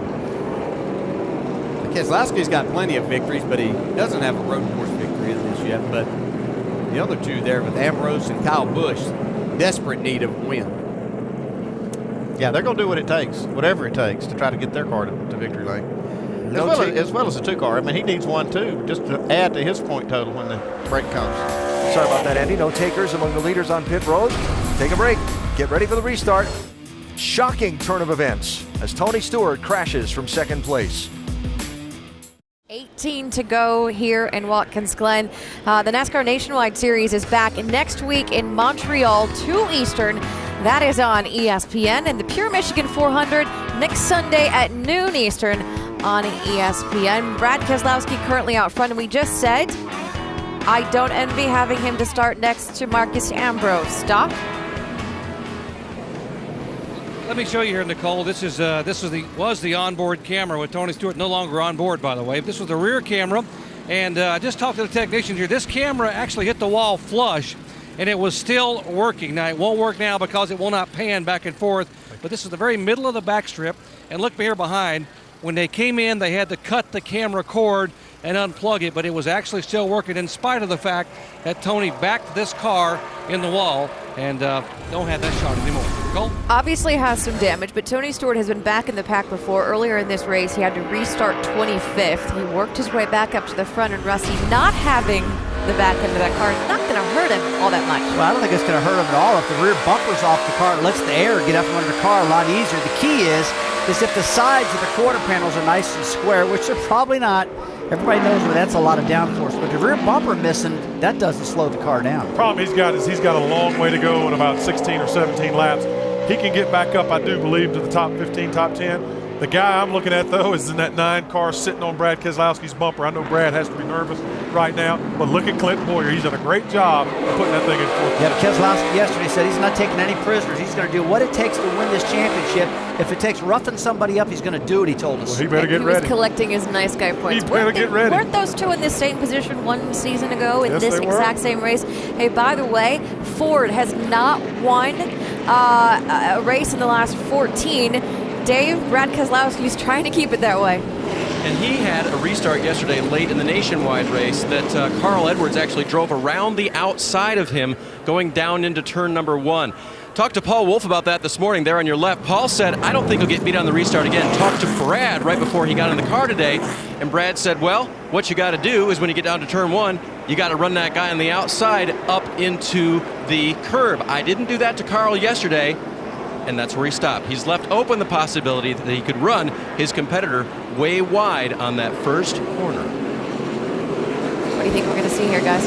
Well, it's going to be a drag race right down into turn 1. We know that Marcus Ambrose can brake really late, and he's a great passer. I mean, you got to understand how to work the brakes, and he proved us earlier when he passed 2 cars going into 1 that he's got great brakes left in that car. So let's see what happens here. Yeah, I don't think he's worried about beating him to the corner talking about Ambrose. I think we're going to see what happens. Alan, have fun with this one. So just use our heads here. We got to do a big picture here. We got a long way to go here, so save your tires. Like driving a Cadillac up here at the boss with the boys here. Yeah, it's nice up there, ain't it?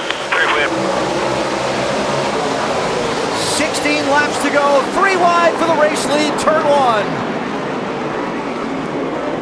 Wow, what a move by Kyle Busch. Not done yet.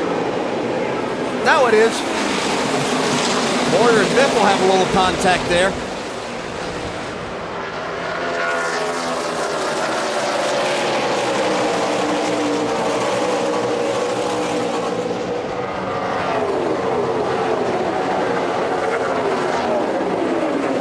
Tony Stewart getting aggressive with that damaged car back in the pack.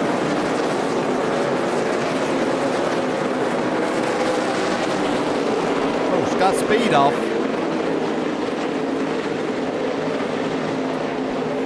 He is on the lead lap in that 95 car. Solid run for Scott today in that team.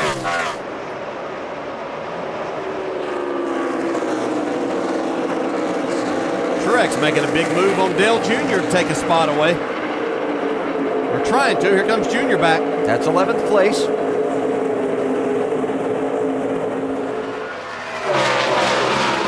So Kyle Busch with a bold 3-wide move on a restart. With 16 laps to go, gets out in front after being squeezed back a couple of spots earlier on the last restart by a bold move from Marcos Ambrose. And Dale Jr. and Martin Truex still arguing over that spot. Jr. finally able to come back out front with that. Speaking of the Kyle Busch deal, I don't know that we've seen anybody be able to get up to speed quicker than what Kyle Busch does on restarts, whether he's leading or back in the pack. I don't know what you do to defend against it either. What could Keselowski do there different to try to keep the lead? I mean, it's almost like he was defenseless to that move.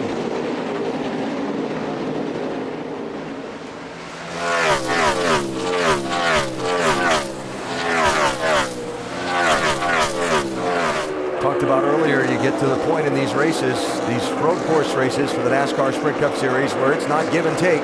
It's all take and no give. We're in that zone of the race now where it is all take if we have any more restarts. Or if we don't, even if we run to the end, we're going to see a lot of push and shove. Kyle Busch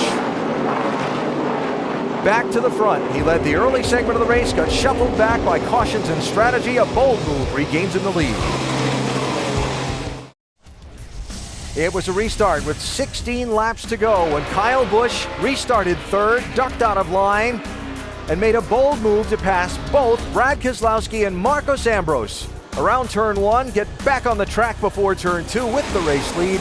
The Goodyear superior performer today, Kyle Busch. Led the early section of the race, had not yet pitted when a caution came out. Whoa! And has fought his way back now to the front. He's still driving it for everything that it's worth. That car couldn't possibly go faster or harder around here than what he's doing right now. Vince, what are they saying in the pits about him? You know, it's interesting. Just before that restart, Kyle said that the car was handling different aerodynamically than it had been earlier in the race, and crew chief Dave Rogers told him we hadn't changed anything on the car, so they thought it was track position. So they said, well, we'll see what we can do. And on that restart, he passed them both. He got the track position he needed. Hasn't indicated whether the car's handling better now, but it certainly looks good up front.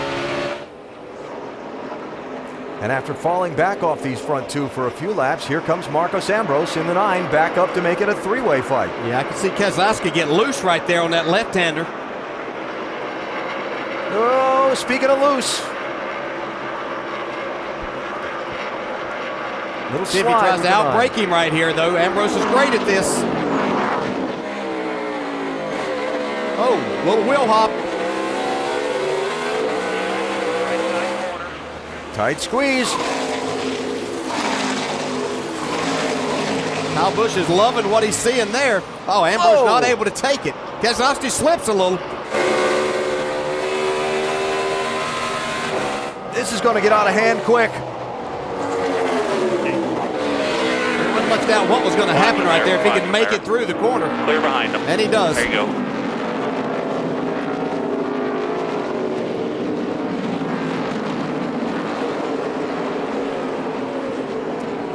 So Ambrose to second.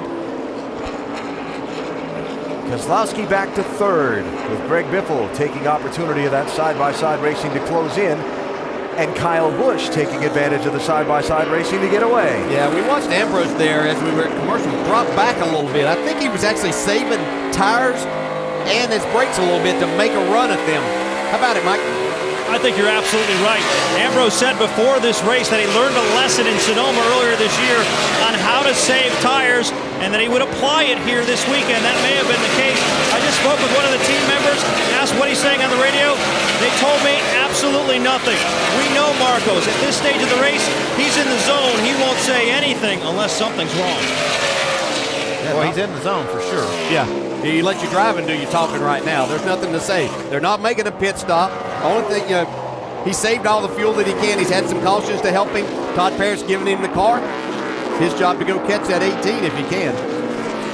But the time he and Brad Keselowski spent in that hard fight for second allowed Kyle Busch to get away. Yeah, there's a lot of laps left. I know it says 9 laps. You think that's not very many. It's a lot of racing here on this track. A lot of turns to negotiate. He's got a lot of time to make up.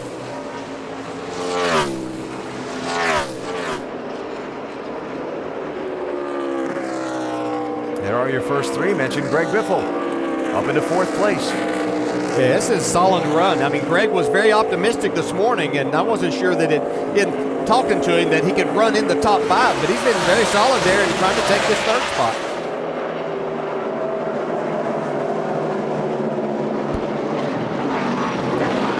Biff and Dale Earnhardt Jr., as they run, tied for the championship lead as they run. Jimmy Johnson with a solid day today. Matt Kenseth with a solid day today. And Denny Hamlin with that trouble, now falling down into the 10th position, and that's not where you want to be. Yeah, you see Boyer's falling back a little bit, and I think his brake problems are still there. He's still in 6th, which is a good, solid day for this race team. Solidly in the top 10 with the win this year. So I think they're getting out of this. They would like to be up there battling, but I think that those brake problems aren't going to let him get up there for the win. There's Junior. Working on Regan Smith for a spot and trying to defend from Paul Menard. A couple of guys there having great runs. Regan Smith doing a fantastic job here today. Menard was inside the top 10 until Junior just passed him, put him back to 11th. Junior's running 10th, Vince. And he'd indicated earlier that he felt like he needed a little bit more second gear and a little bit more third gear, that he said he just felt like he was lacking a little bit of power. But Steve Letarte has got to be pleased with where they're running, because earlier today he said, we're about a 20th place car, and I'm not sure we've got enough power to go 3 stops and pass people, but they've been able to get there on 2 stops today, doing a nice job, the 88, Steve Letarte and his driver Dale Earnhardt Jr. And last week's winner, Jeff Gordon, picking up a spot from Ryan Newman. That's 13th place. Gordon with difficulties earlier in the race. And he's trying to make up some ground, Doc. And basically putting that spring rubber in the rear really helped Jeff Gordon be able to get off the corner. Maybe a little bit too little, too late, but obviously much better than the first half of the race, and trying to move in on possibly a top 10 finish right now, holding on to 14th position. Oh, Junior. Coming there, man. That's at turn 5. That basically happened coming out of the inner loop where you're in the gas and turning back to the right. It cost Junior probably 12, 13 spots here.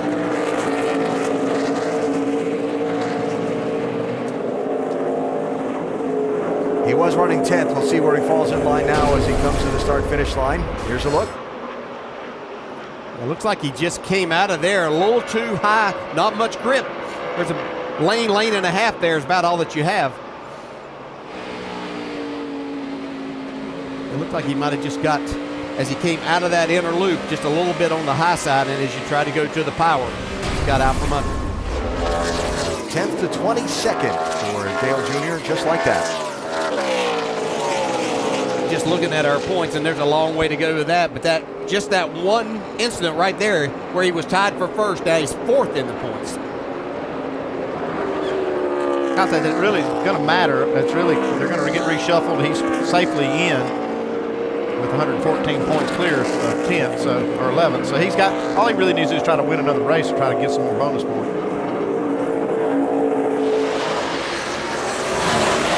Jimmy Johnson running 5th in the race. And going to look for a spot here on Greg Biffle, or at least let him know he's there.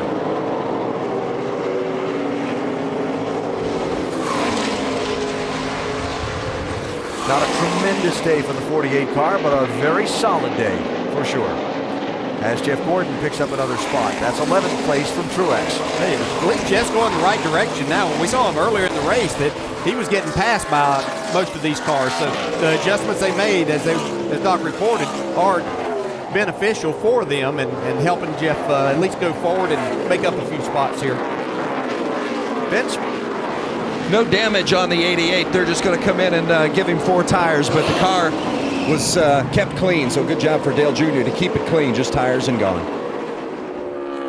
It's got to be aggravating when you've had a decent day and it all goes away in the final 6-7 laps. Yeah, it happens so many times on these road courses, you know, whether it's you make a mistake or shifting or your brakes go away or you get hit. It just seems like, man, you've had a solid day and then everything goes in one little mistake. There are your top 3. Kyle Busch, Marcos Ambrose, and Brad Keselowski running third, Dave. Keselowski's crew chief told me this morning, our strength is the long run. I'm not sure anyone can beat us there. But listen to Brad right after he got passed by Marcos Ambrose. I just pushed so hard, I got nothing left. And 4 of them guys behind you are running 13 flats. Remember, you always go faster when you save gas. It's nice and smooth here. Pushed hard, nothing left, and that cannot overcome the aggressive moves made by the 9 and the 18 earlier, Alan. Restart, Dave, with 16 laps to go. Was a huge moment in this race. Well, in Brad's defense, it's hard to be smooth and take it easy and try to make lap times when you got 2 of the very best road racers chewing on your rear bumper.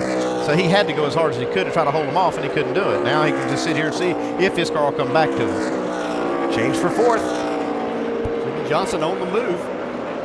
We saw him early in the race. Kind of established himself up there in the top 5. Never really showed that he had anything for these first 3 drivers today, but there he is in 4th. He and this team got so many people's attention, their rivals' attention, with that dominating win at Indianapolis. And they are certainly in championship form. Numbers in their championship years this year compared to that 5 straight run, they're right on target. Menard slides wide. Jeff Gordon into the top 10. Not going to be happy with it, but a solid rally for the 24 team.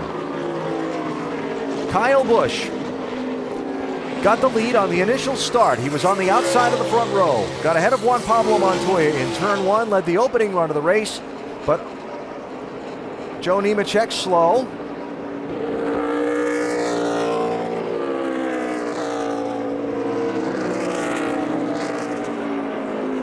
Trying to make it back around to the pit lane. I'd say maybe he's had a transmission problem or something like that. Trying to make it back. Yep. 2 laps to go. It's like Keselowski's car did come back to him. It's just maybe a little too late. Be there if Ambrose happens to make a little bit of a mistake. Brad will be there to take advantage. Right there's a little bit of a mistake on the 9 car. No, it's a mistake. It just looked like his handling's going away on him. Yeah, bobbing and weaving around a lot.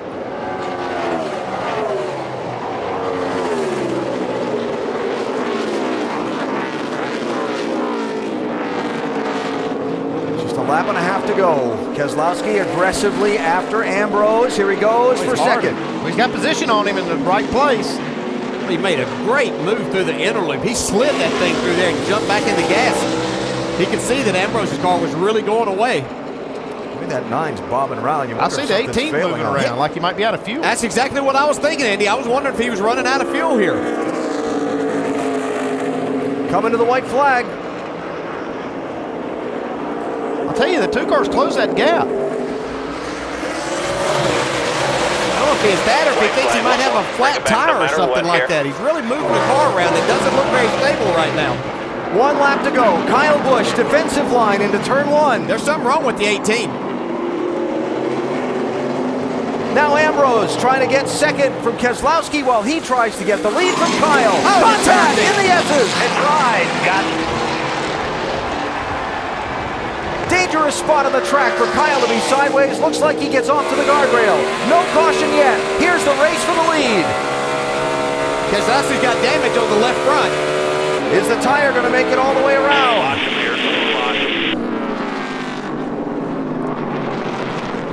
And will the 9 help him? Oh, everybody's in the grass. Oh, you're clear. Dig. That might have been the race right there. We'll see. No, Keselowski's slower.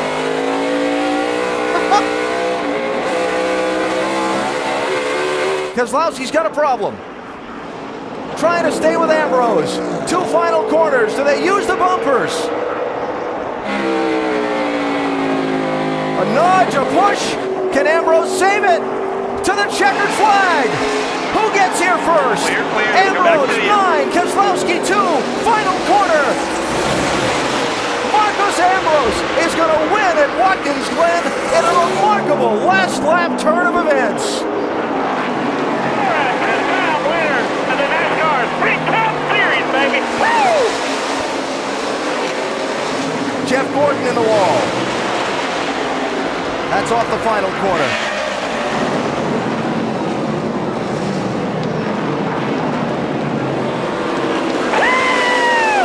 Yeah, baby! Yeah!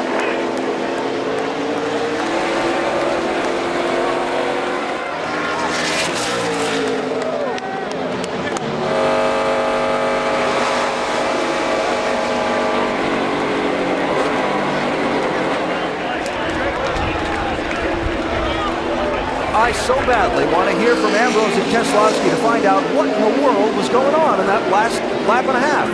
Everybody, what happened to Kyle Busch's car? That was a year's worth of excitement in 2.45 miles. Incredible. It's almost like the 2-car would go and then stop and then go, and it's almost like it was out of fuel, but he's still running.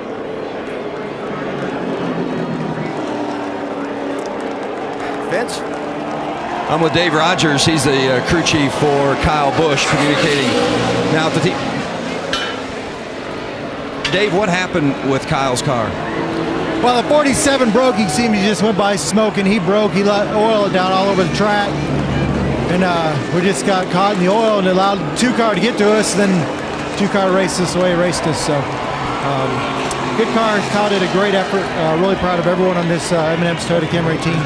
We're fast. They know we're here, but we didn't get the job done today. So there was nothing wrong with the 18 car. He just got in the oil of the 47. No, there's oil all over the racetrack, and it's just hard to go. Thanks, Dave. Alan? Well, that explains a lot right there. There's probably oil all the way around the track, and that's why we couldn't figure out exactly what was going on. So Marcos Ambrose with the first ever last lap pass for the win at Watkins Glen.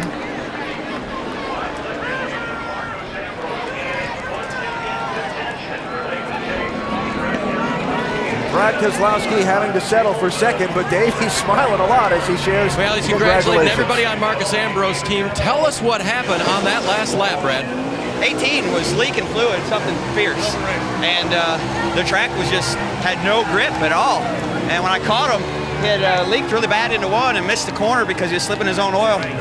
I got under him going into 2, and we all slipped in his oil, and I hit him and it spun him. And, I mean, I hate to say there was nothing I could do, but there was literally nothing I could do. It was just one big giant oil slick underneath his car, and I feel bad about that. And then it just came down to running a whole lap against Marcos, and I got in the oil and would slip up, and he'd get by me, and then he'd get in the oil and slip up, and I'd get by him, and just really good, hard racing. So beating and banging, I think that's the way racing should be. It's great to race against guys like Marcos. Thanks, man. It's great to race against guys like Marcos that you can rub on, lean on, and they don't lose their cool and just intentionally wreck you. That's what racing's supposed to be right there. A good driver with a little bit of bumping and rubbing, but none of that intentional wrecking BS. Marcos is a class act. That's the way racing should be. How did you come back? You said yourself your car was gone. Yeah, you know, I just got back into taking care of it there, riding behind Marcos, and it came right back, and then we were in good shape. All right, one of the most exciting final laps at Watkins Glen we've seen. Brad comes home second. Unofficial finish order: Ambrose, Keselowski, Johnson, Boyer, Hornish Jr., Biffle, Kyle Busch 7th. Marcos Ambrose celebrating back-to-back wins in the NASCAR Sprint Cup Series at Watkins Glen International after a crazy, strange, bizarre twist in the last lap where Ambrose went from 3rd to 1st. An amazing, crazy last lap at Watkins Glen, and Marcos Ambrose goes from 3rd to 1st. We go to Victory Lane, presented by Pennzoil.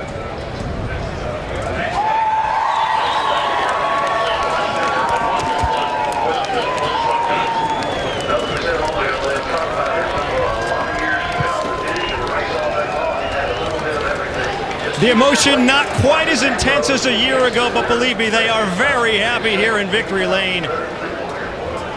What a dramatic last lap. How would you describe it? Oh man, it just feels so good to be back in victory lane. Thank you to Sprint, Stanley, DeWalt, Mac Tools, Ford, Rich Petty Motorsports, everyone that gets us here, you know. Just feels so good. Last year was relief, this year's just pure joy. Big shout out to Dad, he's been in hospital all week.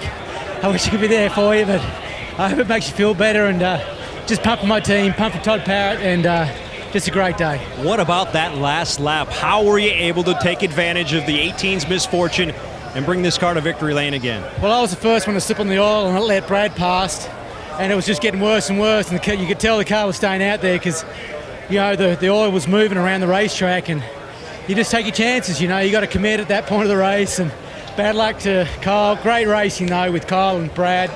I mean, they're the two best guys to race with. Just awesome fun, and that's the way racing should be. And we got the number 9 Stanley Ford in victory lane. With 3 laps to go, though, the 2 got by you. It seemed like it was slipping out of reach. What were your thoughts then? Yeah, I just burned everything up. You know, our strategy was to do 3 stops. All of a sudden, that caution came out. We had to pit, and we came out in 9th or 10th or something, and I just used the stuff up coming through, and you just got to take Lady Luck when she strikes, and it was our day. Congratulations. Thank you. Marcos Ambrose still stellar here in the Glen. He's never finished worse than 3rd, and now cashes in his 2nd career Sprint Cup Series victory. What an amazing finish. Marcos Ambrose celebrating in victory lane. And yeah, that old saying, the thrill of victory and the agony of defeat. Kyle Busch had one in his sights. Circumstances and conditions saw it slip away in the last lap, and who can blame him for being frustrated? Back at Watkins Glen with more post-race coverage after the amazing finish of today's Finger Lakes 355. Jeff Gordon winning last week at Pocono, this week at Watkins Glen, running 10th, coming to the final corner of the race when he wound up in the guardrail, trying to get more. Wow.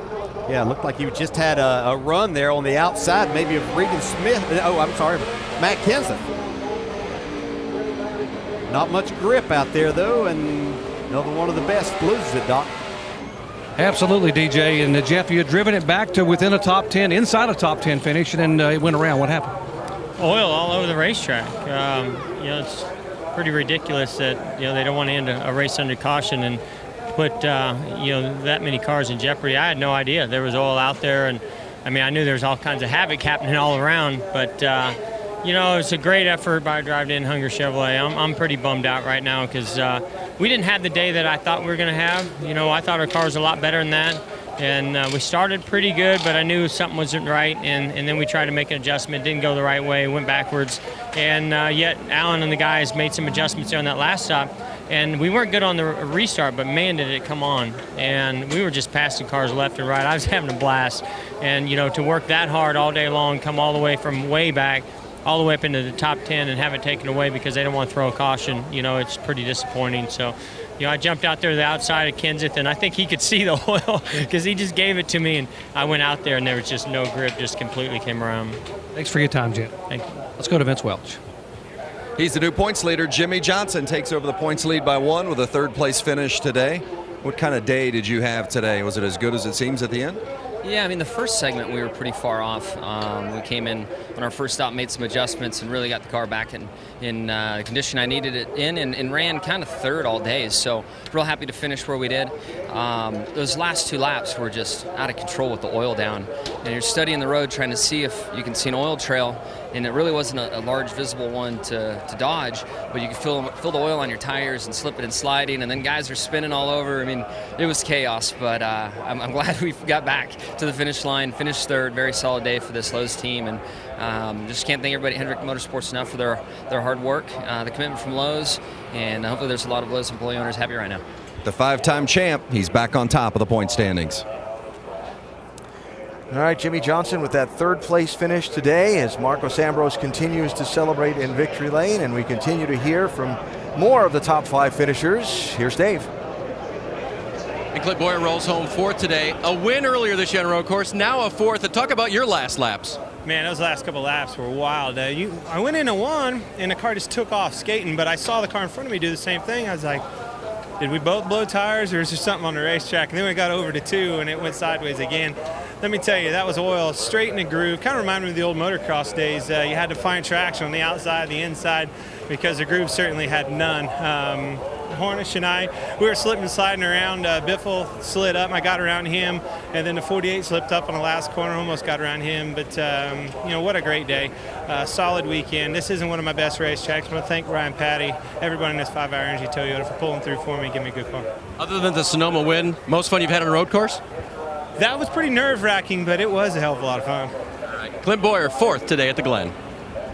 Sam Hornish Jr. had some fun today as well. Brings it home 5th today. 2 Penske cars in the top 5. Sam, 3rd yesterday in the nationwide race, 5th in this race today. We know you're trying to prove that you belong in this job.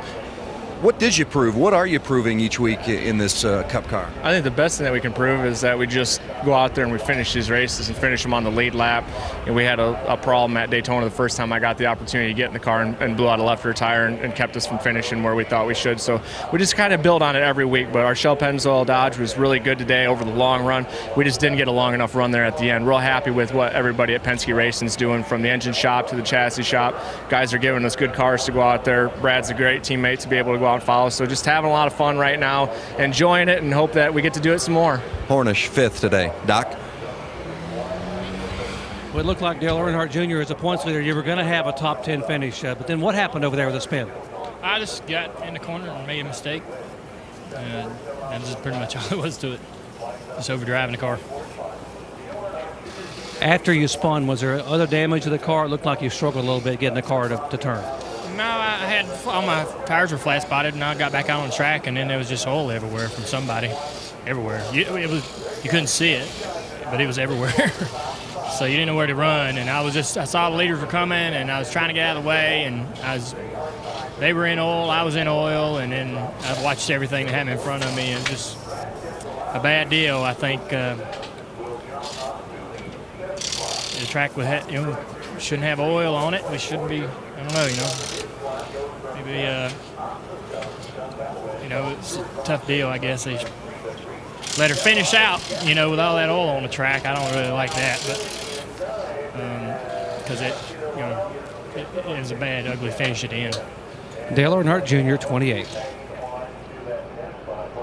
All right, Doc, and before we talk about what lies ahead, let's go back again and look at the crazy turn of events at the finish of this race. After Kyle Busch slid wide off turn 7 and in turn 1, gave up the lead to Keselowski. It was taken from him by Ambrose, and then they raced the final 2 corners. You can see right here, Brad Keselowski thinks he might have it there, but he's in that oil again. Oil was just all over this racetrack, slipping and sliding. When I thought Kyle Busch maybe had a tire going down or something, he was just in oil and couldn't get any traction. But as we're looking at that, from a camera shot, you can't see the oil. Yeah, even Jimmy Johnson said he could not see it. He was looking for it as hard as he could to look, and he couldn't see it. And so these drivers were just basically just dealing with what they had. And these 2 drivers right here that went to the checker flag just did an incredible job. And so did Kyle Busch. He just was a victory. So circumstances, excitement, and a crazy finish at Watkins Glen with Marcos Ambrose celebrating his 2nd straight win in this event. And next week, it's on to the 200-mile-an-hour high-speed Michigan International Speedway, the short track at Bristol, high speed at Atlanta, and Richmond to settle out who makes the chase. It'll be hard to beat this one, but there's a lot of good ones coming up. I'll tell you, this is about the craziest finish I've ever seen in any race. That's why I love road course racing so much. Yeah, just all kinds of things happening there. Unfortunate for Kyle Busch, who had done a great job to get himself in position for that, but got some really, really good tracks for good racing coming up. Really excited about these next 4. So championship standings, Jimmy Johnson goes to the top of the board, and Dale Earnhardt Jr. slides down to the number 4 position. Denny Hamlin, more critically, falls to that 10th spot, now just 40 points. Ahead of 11th place in the wild card picture, Ryan Newman now moves ahead and has that 2nd spot. A 2nd win for Kyle that might have would have really helped him there. Didn't happen. That's why he was so frustrated. He really needed that win. And Jeff Gordon, he slips out of that spot. Yeah, we know Kyle Busch has some really good tracks coming up. I know he wanted that second victory there, but he's got Bristol where he has dominated before, and Richmond, runs well in Atlanta and at Michigan, so should be some great racing, but unfortunate for him. Great day for Marcus Ambrose. Wild, unforeseen circumstances in the last lap at Watkins Glen.